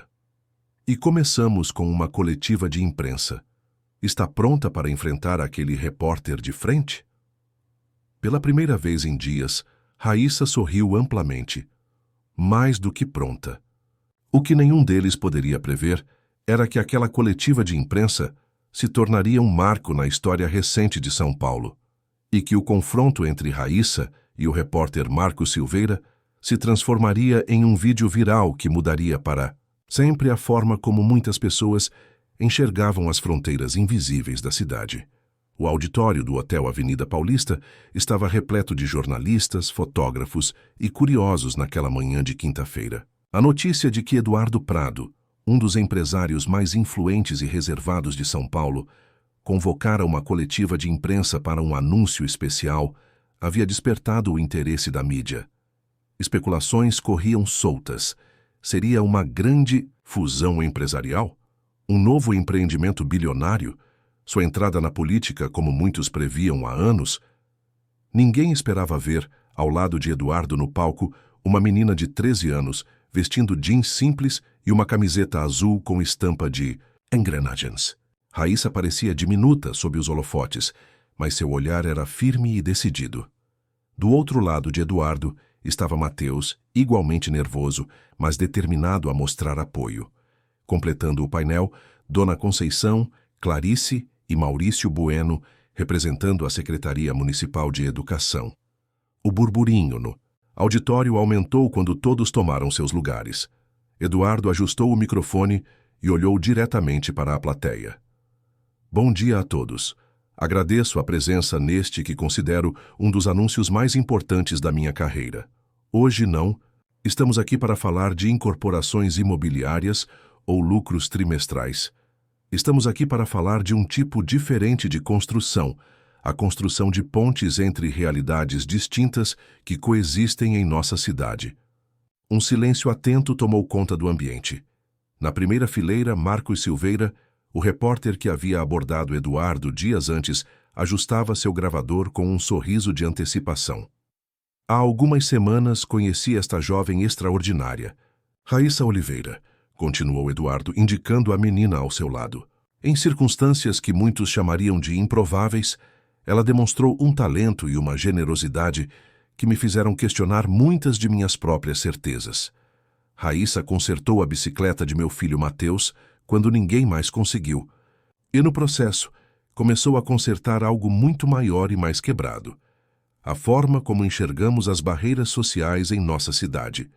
Eduardo fez uma pausa, observando os jornalistas que agora tomavam notas freneticamente. Raíssa mantinha os olhos fixos em um ponto distante, tentando ignorar o mar de rostos à sua frente. Hoje, tenho o prazer de anunciar a criação do Centro Comunitário Mãos à Obra, um espaço educacional gratuito dedicado ao ensino de ciências práticas, tecnologia, engenharia e matemática para crianças e adolescentes de todas as classes sociais. Um lugar onde o conhecimento não será apenas teórico, mas aplicado à solução de problemas reais. Slides começaram a ser exibidos no telão atrás deles, mostrando o projeto arquitetônico do centro. Um edifício moderno, mas acolhedor, com amplas oficinas, laboratórios, salas de aula e áreas de convivência. O centro será construído na fronteira entre Vila Madalena e o Morro do Querosene, simbolizando literalmente uma ponte entre dois mundos que raramente se comunicam. Terá capacidade para atender 500 alunos em regime de contraturno escolar, com bolsas integrais para aqueles em situação de vulnerabilidade social. Mais slides apareceram, detalhando os programas educacionais, as parcerias com universidades e empresas de tecnologia, os planos para a incubação de projetos desenvolvidos pelos próprios alunos. E para responder à pergunta que sei que muitos de vocês estão se fazendo, sim, o centro nasceu de uma relação pessoal. Raíssa Oliveira tem sido tutora de ciências práticas para meu filho Mateus, ensinando-o habilidades que nenhuma escola tradicional conseguiu. Em retribuição, minha família tem apoiado o tratamento médico de sua mãe, Dona Conceição, que sofre de esclerose múltipla. Um murmúrio correu pela plateia. Eduardo havia efetivamente confirmado os rumores, mas em seus próprios termos.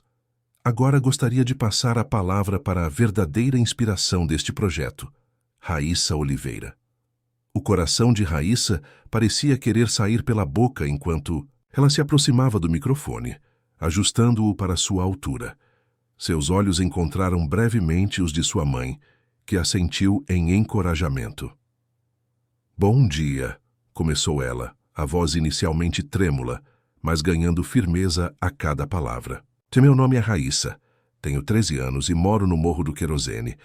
Desde pequena aprendi com meu avô que não precisamos de muito para fazer muito. Ele me ensinou que consertar coisas não é só sobre ferramentas ou técnicas, é sobre acreditar que problemas têm soluções, mesmo quando parecem complicados demais. A naturalidade com que falava começou a cativar a audiência. Não havia notas preparadas, apenas a verdade de sua experiência. Quando consertei a bicicleta de Mateus, não imaginei que isso mudaria minha vida. Estava apenas fazendo o que sei fazer. Mas através desse pequeno gesto, conheci uma família que me mostrou que as diferenças entre nós são menores do que as semelhanças. Mateus e eu podemos ter crescido em mundos diferentes, mas ambos amamos ciência. Ambos nos empolgamos quando algo que consertamos volta a funcionar. Ambos acreditamos que aprender é a melhor aventura possível. Mateus sorriu, orgulhoso da amiga. Alguns fotógrafos capturaram o momento, percebendo a genuína admiração em seu olhar. Nos últimos dias, ouvi rumores sobre mim e minha mãe. Pessoas questionando por que alguém como o Sr. Prado se interessaria em ajudar pessoas como nós. Algumas dessas insinuações foram dolorosas e injustas. Seu olhar encontrou Marcos Silveira na primeira fileira, que teve a decência de parecer momentaneamente desconfortável. Mas em vez de nos escondermos ou recuarmos, decidimos transformar essa situação em algo maior que todos nós. O Centro Comunitário Mãos à Obra não será apenas um prédio ou um programa. Será um símbolo de que o conhecimento, o respeito e a oportunidade não deveriam ser limitados pelo CEP onde nascemos. Os jornalistas agora escreviam furiosamente, captando cada palavra. A história que muitos esperavam ser um escândalo estava se transformando em algo completamente diferente. No centro, serei mentora júnior, trabalhando com educadores profissionais, para criar uma metodologia de ensino que combine teoria e prática. Nosso objetivo é que cada aluno saia não apenas conhecendo conceitos, mas sabendo aplicá-los para resolver problemas reais, desde consertar um eletrodoméstico quebrado até desenvolver soluções sustentáveis para desafios de suas comunidades. Após concluir sua fala, Raíssa voltou a seu lugar sob aplausos espontâneos. Maurício Bueno então detalhou o envolvimento da Secretaria de Educação, seguido por Clarice, que anunciou a criação de um fundo de bolsas de estudo para garantir a sustentabilidade do projeto a longo prazo. Quando chegou o momento das perguntas, Marcos Silveira foi o primeiro a levantar a mão. Senhor Prado, não podemos ignorar o timing conveniente deste anúncio.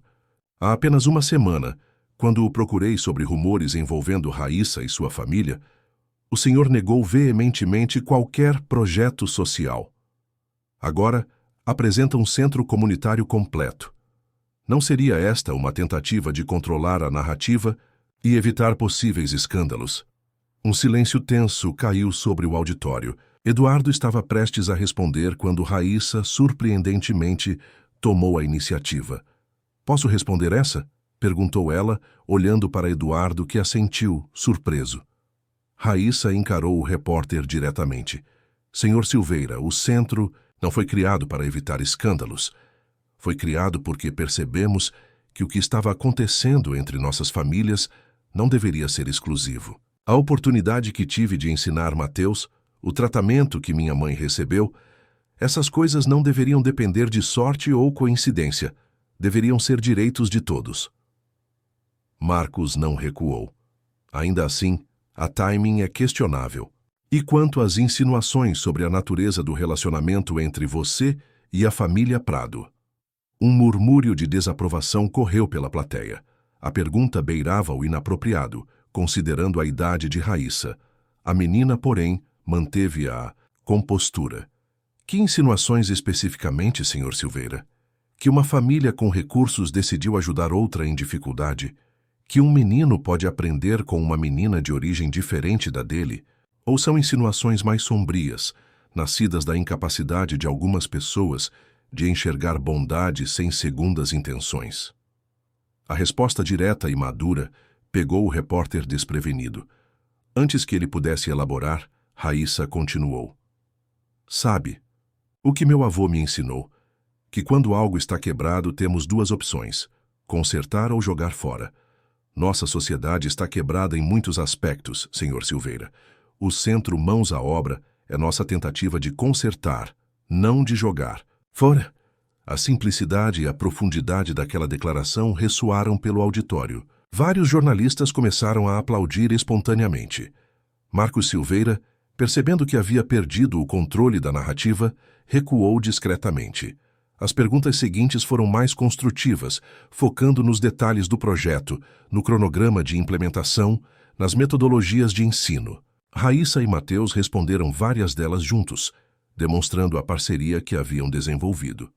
Ao final da coletiva, algo inesperado aconteceu. Lucas, o menino que havia sido flagrado pelo zelador tentando replicar o experimento de Raíssa, na escola, apareceu timidamente com uma pequena delegação de alunos da Escola Estadual Professor Almeida Júnior. Queríamos mostrar nosso apoio, explicou ele, entregando a Raíssa um cartão feito à mão e assinado por dezenas de colegas. E também queremos ser os primeiros a se inscrever no centro. Aquele gesto simples e não planejado foi a cereja do bolo para os jornalistas presentes. As fotos de Raíssa, Mateus e Lucas, representando 3 realidades diferentes, unidas por um propósito comum, estamparam as primeiras páginas no dia seguinte. Enquanto deixavam o hotel, Eduardo recebeu uma ligação de Regina. Senhor, o vídeo do confronto entre Raíssa e o repórter já está viralizando nas redes sociais. A hashtag #OsCalaConserte-Não-Jogue-Fora está entre os assuntos mais comentados do momento. A notícia não poderia ser melhor. O que começara como uma potencial crise de imagem transformava-se rapidamente em um movimento maior, capturando a imaginação do público. E tem mais, continuou Regina.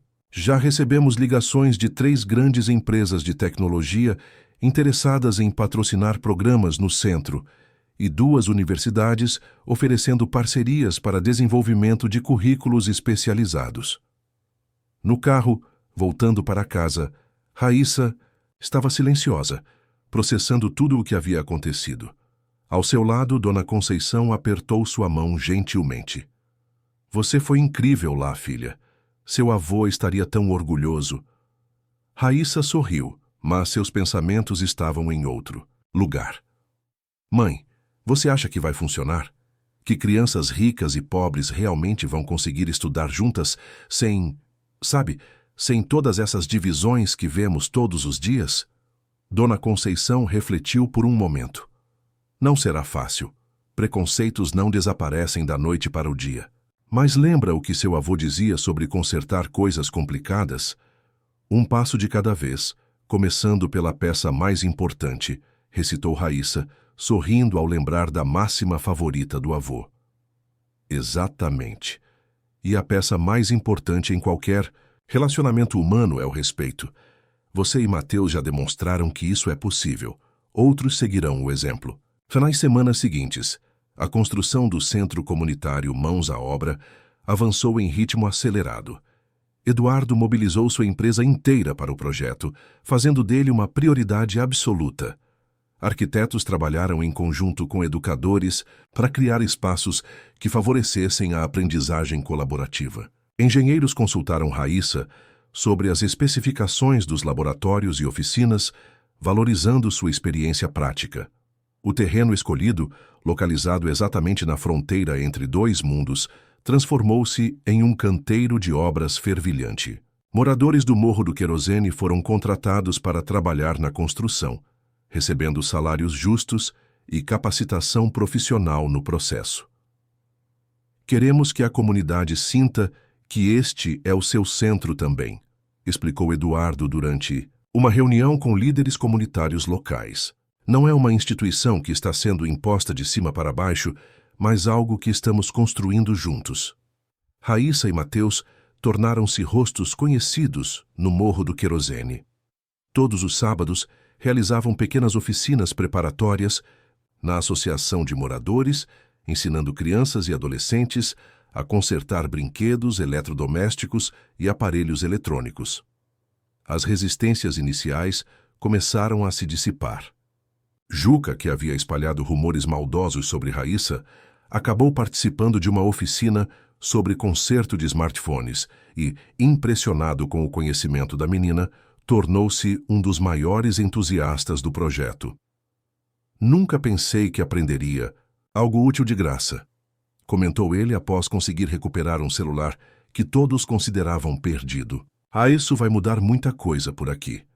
Na escola particular de Mateus, A transformação também era visível.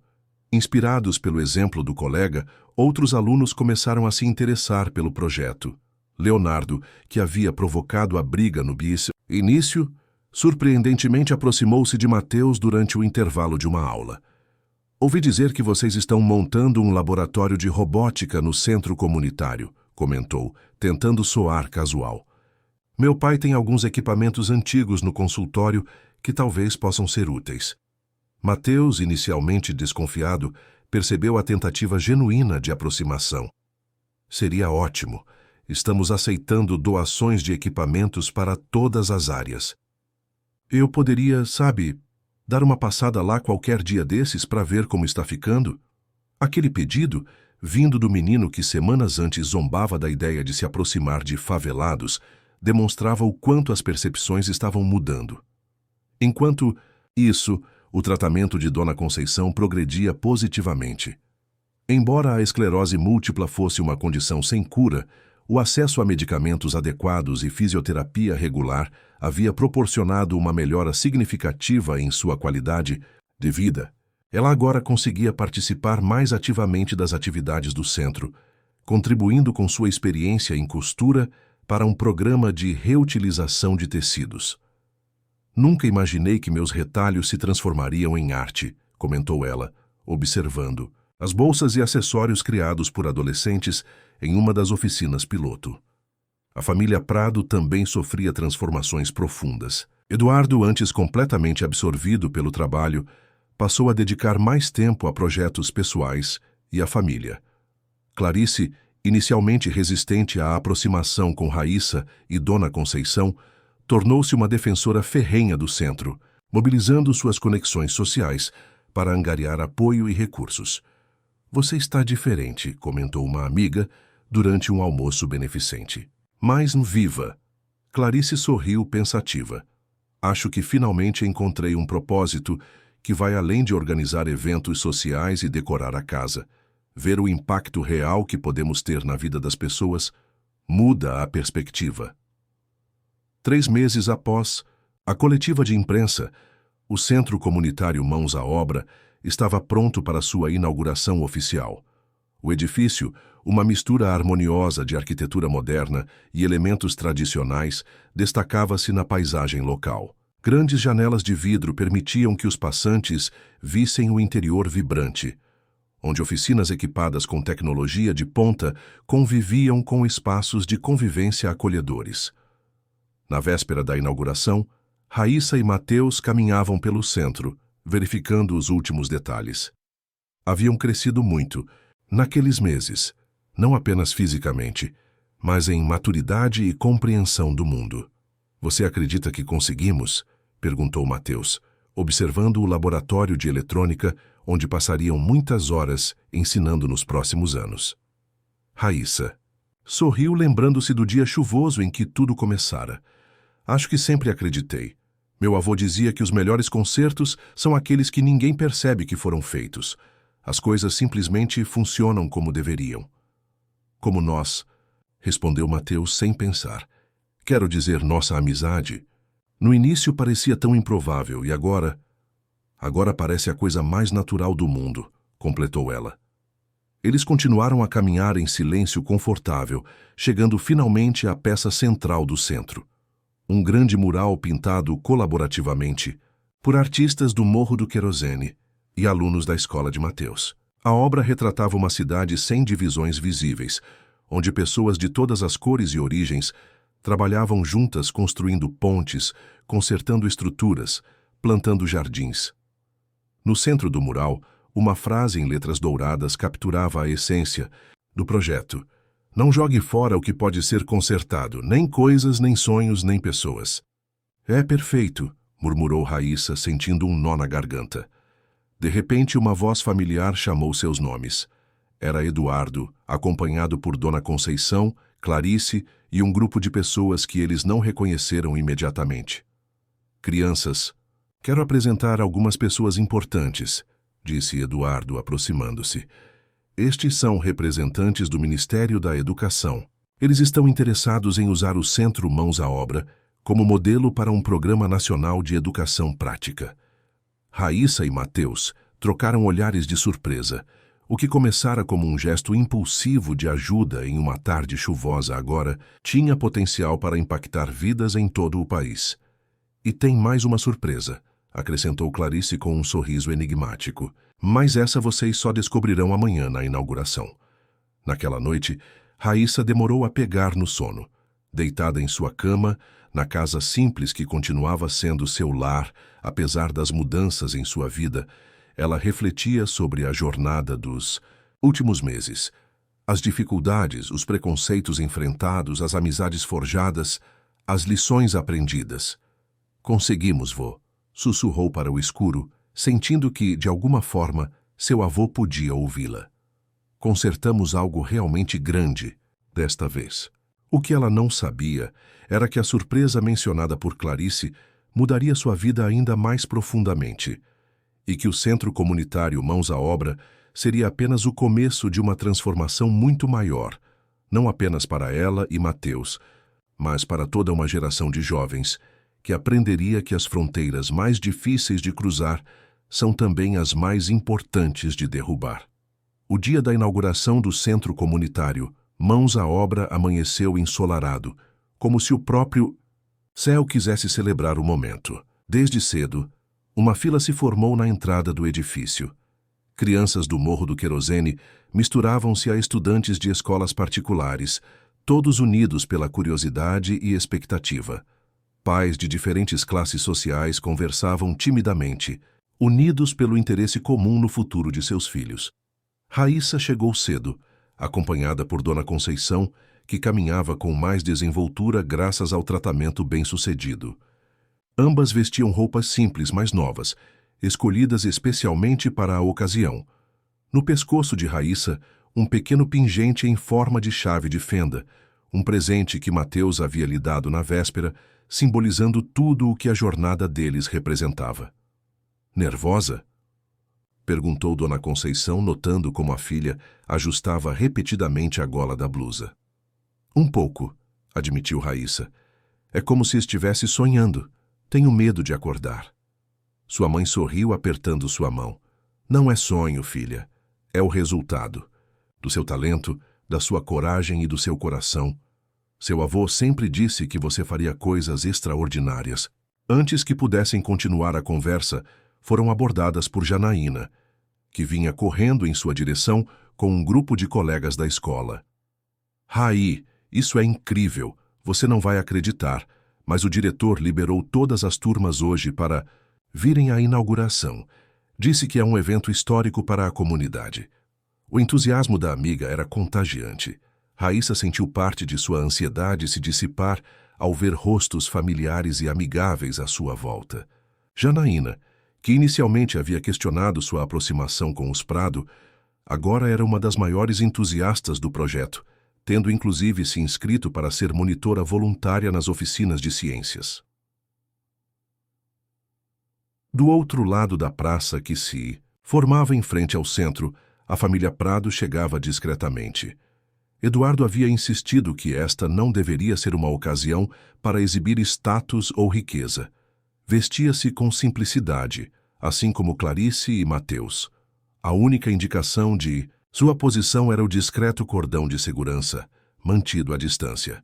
Uma precaução que relutantemente aceitara após insistência de sua equipe. Mateus, avistando Raíssa, correu em sua direção, ignorando os protocolos de segurança. Raíssa, você já viu? Está lotado. Tem gente que veio de outros bairros, até de outras cidades. Uma equipe de TV nacional está montando equipamento para transmitir ao vivo. O entusiasmo de Mateus era palpável. Nos meses desde que se conheceram, o menino tímido e inseguro havia se transformado. Agora falava com confiança. Seus olhos brilhavam com propósito, e a postura curvada dera lugar a um porte ereto e seguro. E aí, pronta para o grande momento? Perguntou ele, oferecendo um soquinho amigável, gesto que haviam adotado como cumprimento particular. Acho que sim, respondeu Raíssa, retribuindo o gesto. Ainda não consigo acreditar que tanta gente veio. Melhor acreditar, e isso é só o começo. A cerimônia estava marcada para as 10 horas. Um palco simples havia sido montado em frente à entrada principal do centro. Cadeiras foram dispostas para autoridades e convidados especiais, mas a maioria do público permaneceria de pé. Uma decisão deliberada para criar um ambiente menos formal e mais acessível. Às 9h45, Regina aproximou-se de Raíssa e Mateus, que conversavam animadamente com um grupo de crianças curiosas sobre as atividades do centro. "Está na hora", anunciou ela com um sorriso. "Eduardo gostaria que vocês dois se juntassem a ele nos bastidores antes de subirem ao palco." Nos bastidores improvisados, uma tenda montada ao lado do palco, encontraram não apenas Eduardo e Clarice, mas também Maurício Bueno da Secretaria de Educação, o prefeito de São Paulo, 2 ministros do governo federal e, para surpresa de Raíssa, Marcos Silveira, o repórter que havia tentado transformar sua história em escândalo. "O que ele está fazendo aqui?", sussurrou para Mateus, sentindo um frio na barriga. "Pai o convidou especialmente", respondeu Mateus em voz baixa. "Disse que jornalistas precisam ver o impacto de suas palavras no bem e no mal, parte da surpresa que mencionamos ontem." Antes que Raíssa pudesse perguntar mais, Eduardo chamou todos para um círculo. "Chegou o momento", disse ele com uma seriedade solene.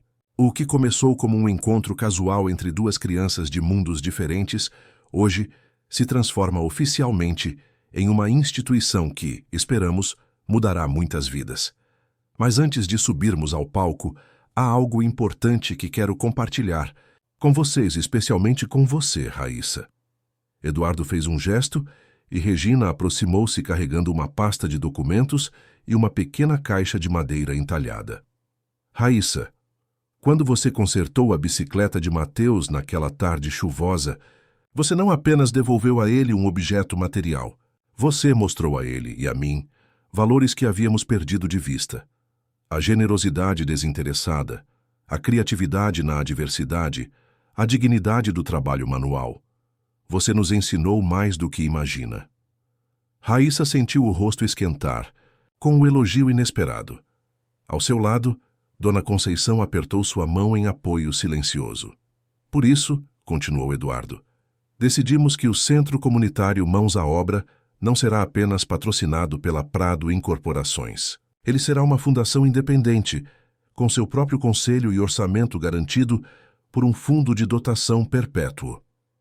Ele fez uma pausa, observando a reação de todos.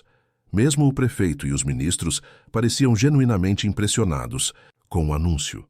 "E mais importante, você, Raíssa Oliveira, aos 13 anos de idade, será a presidente honorária vitalícia desta fundação." Um silêncio atônito seguiu-se ao anúncio. Raíssa piscou várias vezes tentando processar o que acabara de ouvir. O quê? Mas isso é possível? Legalmente, quero dizer?"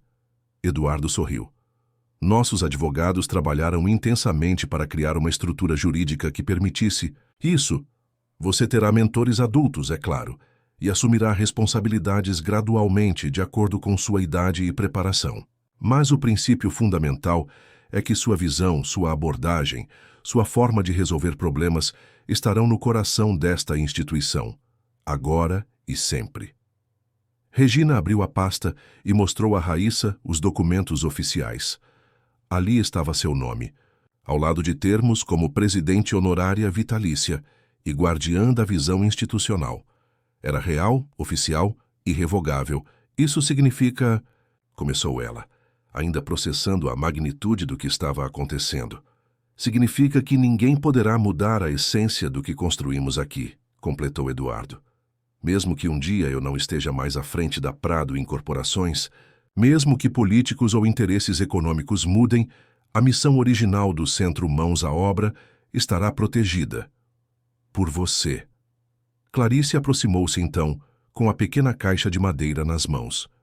"E há mais uma coisa, Raíssa. Algo que Mateus, Rael escolhemos especialmente."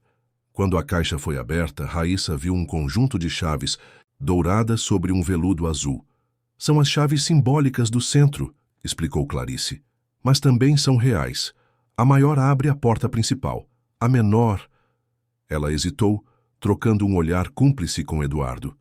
A menor abre a porta de uma casa, completou ele. Uma casa no mesmo terreno do centro, mas separada dele. Uma casa para você e sua mãe se aceitarem. Com espaço para um pequeno ateliê de costura para a Dona Conceição e um laboratório pessoal para você. Raíssa sentiu as lágrimas que vinha tentando conter finalmente escaparem. Era demais para processar. Uma posição vitalícia, uma casa, um futuro seguro não apenas para ela, mas para sua mãe. Por quê? Foi tudo o que conseguiu perguntar, a voz embargada pela emoção. Foi Mateus quem respondeu, surpreendendo a todos. Porque você me ensinou que família não é só quem tem o mesmo sangue, é quem te faz querer ser uma pessoa melhor. Aquelas palavras simples, vindas de um garoto que havia passado por sua própria transformação, tocaram profundamente todos os presentes. Mesmo Marcos Silveira, o repórter cético, parecia emocionado. Está na hora, anunciou Regina gentilmente, apontando para o relógio. O público está esperando. Nos minutos que se seguiram como em um sonho, Raíssa viu-se no palco diante de centenas de pessoas. Ouviu discursos eloquentes do prefeito e dos ministros. Viu Eduardo falar com paixão sobre a visão do centro. Observou Mateus apresentar com desenvoltura os programas educacionais que haviam desenvolvido juntos. E então chegou sua vez. Com as pernas trêmulas, aproximou-se do microfone. A multidão silenciou em expectativa. Meu nome é Raíssa Oliveira, começou ela, a voz inicialmente vacilante, mas ganhando força a cada palavra. Tenho 13 anos e até alguns meses atrás era apenas uma menina do Morro do Querosene que gostava de consertar coisas quebradas. Ela fez uma pausa, olhando para os rostos atentos à sua frente. Crianças de todas as idades, adultos de todas as classes sociais, todos unidos por um momento de possibilidade. Meu avô me ensinou que consertar é mais do que juntar peças. É entender como as coisas funcionam, é ter paciência, é acreditar que tudo pode ter uma segunda chance. Ele dizia que quando consertamos algo com nossas próprias mãos, não estamos apenas transformando o objeto, estamos transformando a nós mesmos. As palavras fluíam agora naturalmente, como se seu avô estivesse ali sussurrando-as em seu ouvido. O Centro Comunitário Mãos à Obra nasceu dessa ideia simples. Aqui, crianças de todas as origens aprenderão não apenas a consertar objetos, mas a construir pontes entre mundos que raramente se encontram. Aprenderão que problemas complexos podem ser resolvidos quando trabalhamos juntos, respeitando o conhecimento e a experiência de cada um. Ela indicou o edifício atrás de si, moderno, acolhedor, vibrante de possibilidades. Este lugar não é apenas um prédio, é um símbolo do que podemos alcançar quando deixamos de lado preconceitos e medos, quando vemos além das aparências e reconhecemos o valor que cada pessoa carrega dentro de si. Raíssa então se virou brevemente para Eduardo e sua família, depois para sua mãe e finalmente para a multidão novamente. Acabei de receber uma honra que jamais imaginei. Serei a presidente honorária vitalícia deste centro. Confesso que estou assustada com a responsabilidade, mas também estou imensamente grata pela confiança depositada em mim. Prometo honrá-la todos os dias, garantindo que este espaço permaneça fiel à sua missão original: unir pessoas, compartilhar conhecimento e acreditar que todos têm algo valioso a ensinar e a aprender. Ela então ergueu as chaves douradas que Clarice lhe dera. Estas chaves simbolizam mais do que acesso a um prédio. Elas representam acesso a oportunidades, a novos caminhos, a futuros que muitos de nós nem ousávamos sonhar. E hoje quero compartilhar esse acesso com todos vocês. Com um gesto solene, Raíssa inseriu a chave maior na fechadura da porta principal do centro. Mateus juntou-se a ela, colocando sua mão sobre a dela. Juntos, giraram a chave, e as portas se abriram para revelar o interior luminoso e acolhedor. A multidão explodiu em aplausos. Crianças correram para dentro, seguidas por pais, professores, autoridades. O Centro Comunitário Mãos à Obra estava oficialmente inaugurado. Nas horas que se seguiram, Raíssa e Mateus guiaram grupos pelos diferentes espaços. o laboratório de eletrônica, a oficina de mecânica, o estúdio de design, o jardim experimental de agricultura urbana. Em cada ambiente, demonstrações práticas mostravam o tipo de atividades que seriam desenvolvidas ali. Em um canto do amplo saguão central, uma exposição especial chamava a atenção. Ferramentas antigas, algumas restauradas, outras mantidas, em seu estado original, cuidadosamente dispostas ao lado de fotografias em preto e branco. Era uma homenagem a José Carlos Oliveira, o avô de Raíssa, o homem que havia plantado a semente de tudo aquilo. Foi ideia do meu pai, explicou Mateus enquanto Raíssa observava emocionada a exposição. Ele disse que todos os grandes projetos precisam honrar suas raízes. Ao lado da exposição, uma placa discreta anunciava: Bolsa de Estudos José Carlos Oliveira, para jovens inventores que veem possibilidades onde outros veem apenas problemas. 5 bolsas integrais por ano, continuou Mateus, para estudantes excepcionais que queiram seguir carreira em engenharia, design ou ciências aplicadas, cobrindo desde o ensino médio até a pós-graduação. Raíssa não conseguia falar. A emoção formava um nó em sua garganta. Seu avô, um homem simples que nunca tivera reconhecimento em vida, agora seria lembrado e homenageado por gerações. No final da tarde, quando a maioria dos visitantes já havia partido, Raíssa encontrou-se sozinha por um momento no pequeno jardim interno do centro. Era um espaço tranquilo, com um banco sob uma árvore jovem, uma jabuticabeira escolhida especificamente porque seu avô sempre dizia que era a árvore mais generosa, pois dava frutos do tronco aos galhos, ao alcance de todos. Para sua surpresa, Marcos Silveira, o repórter, aproximou-se timidamente. "Posso me juntar a você por um momento?" Raíssa assentiu, embora com alguma reserva. O homem sentou-se no banco, mantendo uma distância respeitosa.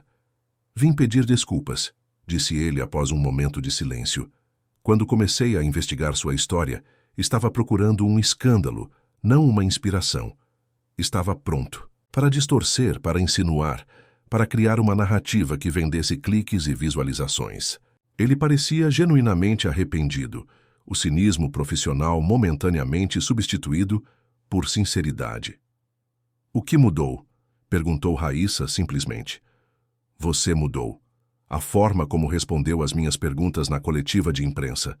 Sem hostilidade, sem defensividade excessiva, apenas verdade direta. E então ver tudo isso hoje." Ele gesticulou para o centro ao redor deles. "Ver o impacto real que uma ideia genuína pode ter me fez questionar o tipo de jornalismo que pratico." Marcos então tirou do bolso um pequeno objeto, um pendrive. "Este é meu presente para o centro. Contém um documentário que produzi independentemente nas últimas semanas, acompanhando os bastidores da criação deste lugar. Sem sensacionalismo, apenas a história real de como uma menina que consertava coisas acabou ajudando a consertar divisões sociais muito mais profundas." Raíssa aceitou o presente com um pequeno sorriso. "Sabe o que meu avô diria sobre você, Sr. Silveira?" O repórter ergueu as sobrancelhas, curioso. "Ele diria que mesmo as ferramentas mais enferrujadas podem ser limpas e afiadas novamente, desde que ainda tenham uma boa base." Marcos riu, surpreendido pela sabedoria daquela garota tão jovem. Seu avô parecia ser um homem muito sábio. Ele era. E ele também acreditava em segundas chances. Depois que o repórter se afastou, Raíssa permaneceu mais alguns minutos sozinha no jardim. O sol começava a se pôr, lançando uma luz dourada sobre o novo edifício. De onde estava, podia ver a pequena casa adjacente ao centro, seu novo lar, um símbolo tangível da transformação em sua vida. Dona Conceição apareceu no caminho de pedras, caminhando com uma desenvoltura que teria sido impossível meses antes. "Aí está você, filha. Eduardo e Clarice estão nos convidando para um jantar privado na nova casa, para comemorarmos em família", disseram eles. Família. A palavra ecoou no coração de Raíssa, uma família que agora se estendia muito além dos laços de sangue. "Estou indo, mãe. Só precisava de um momento para absorver tudo." Dona Conceição sorriu compreensiva. Toma o tempo que precisar. Grandes mudanças exigem momentos de reflexão.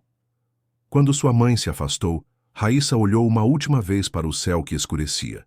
Fechou os olhos e sentiu, por um breve momento, a presença reconfortante de seu avô. Não como uma aparição sobrenatural, mas como a certeza profunda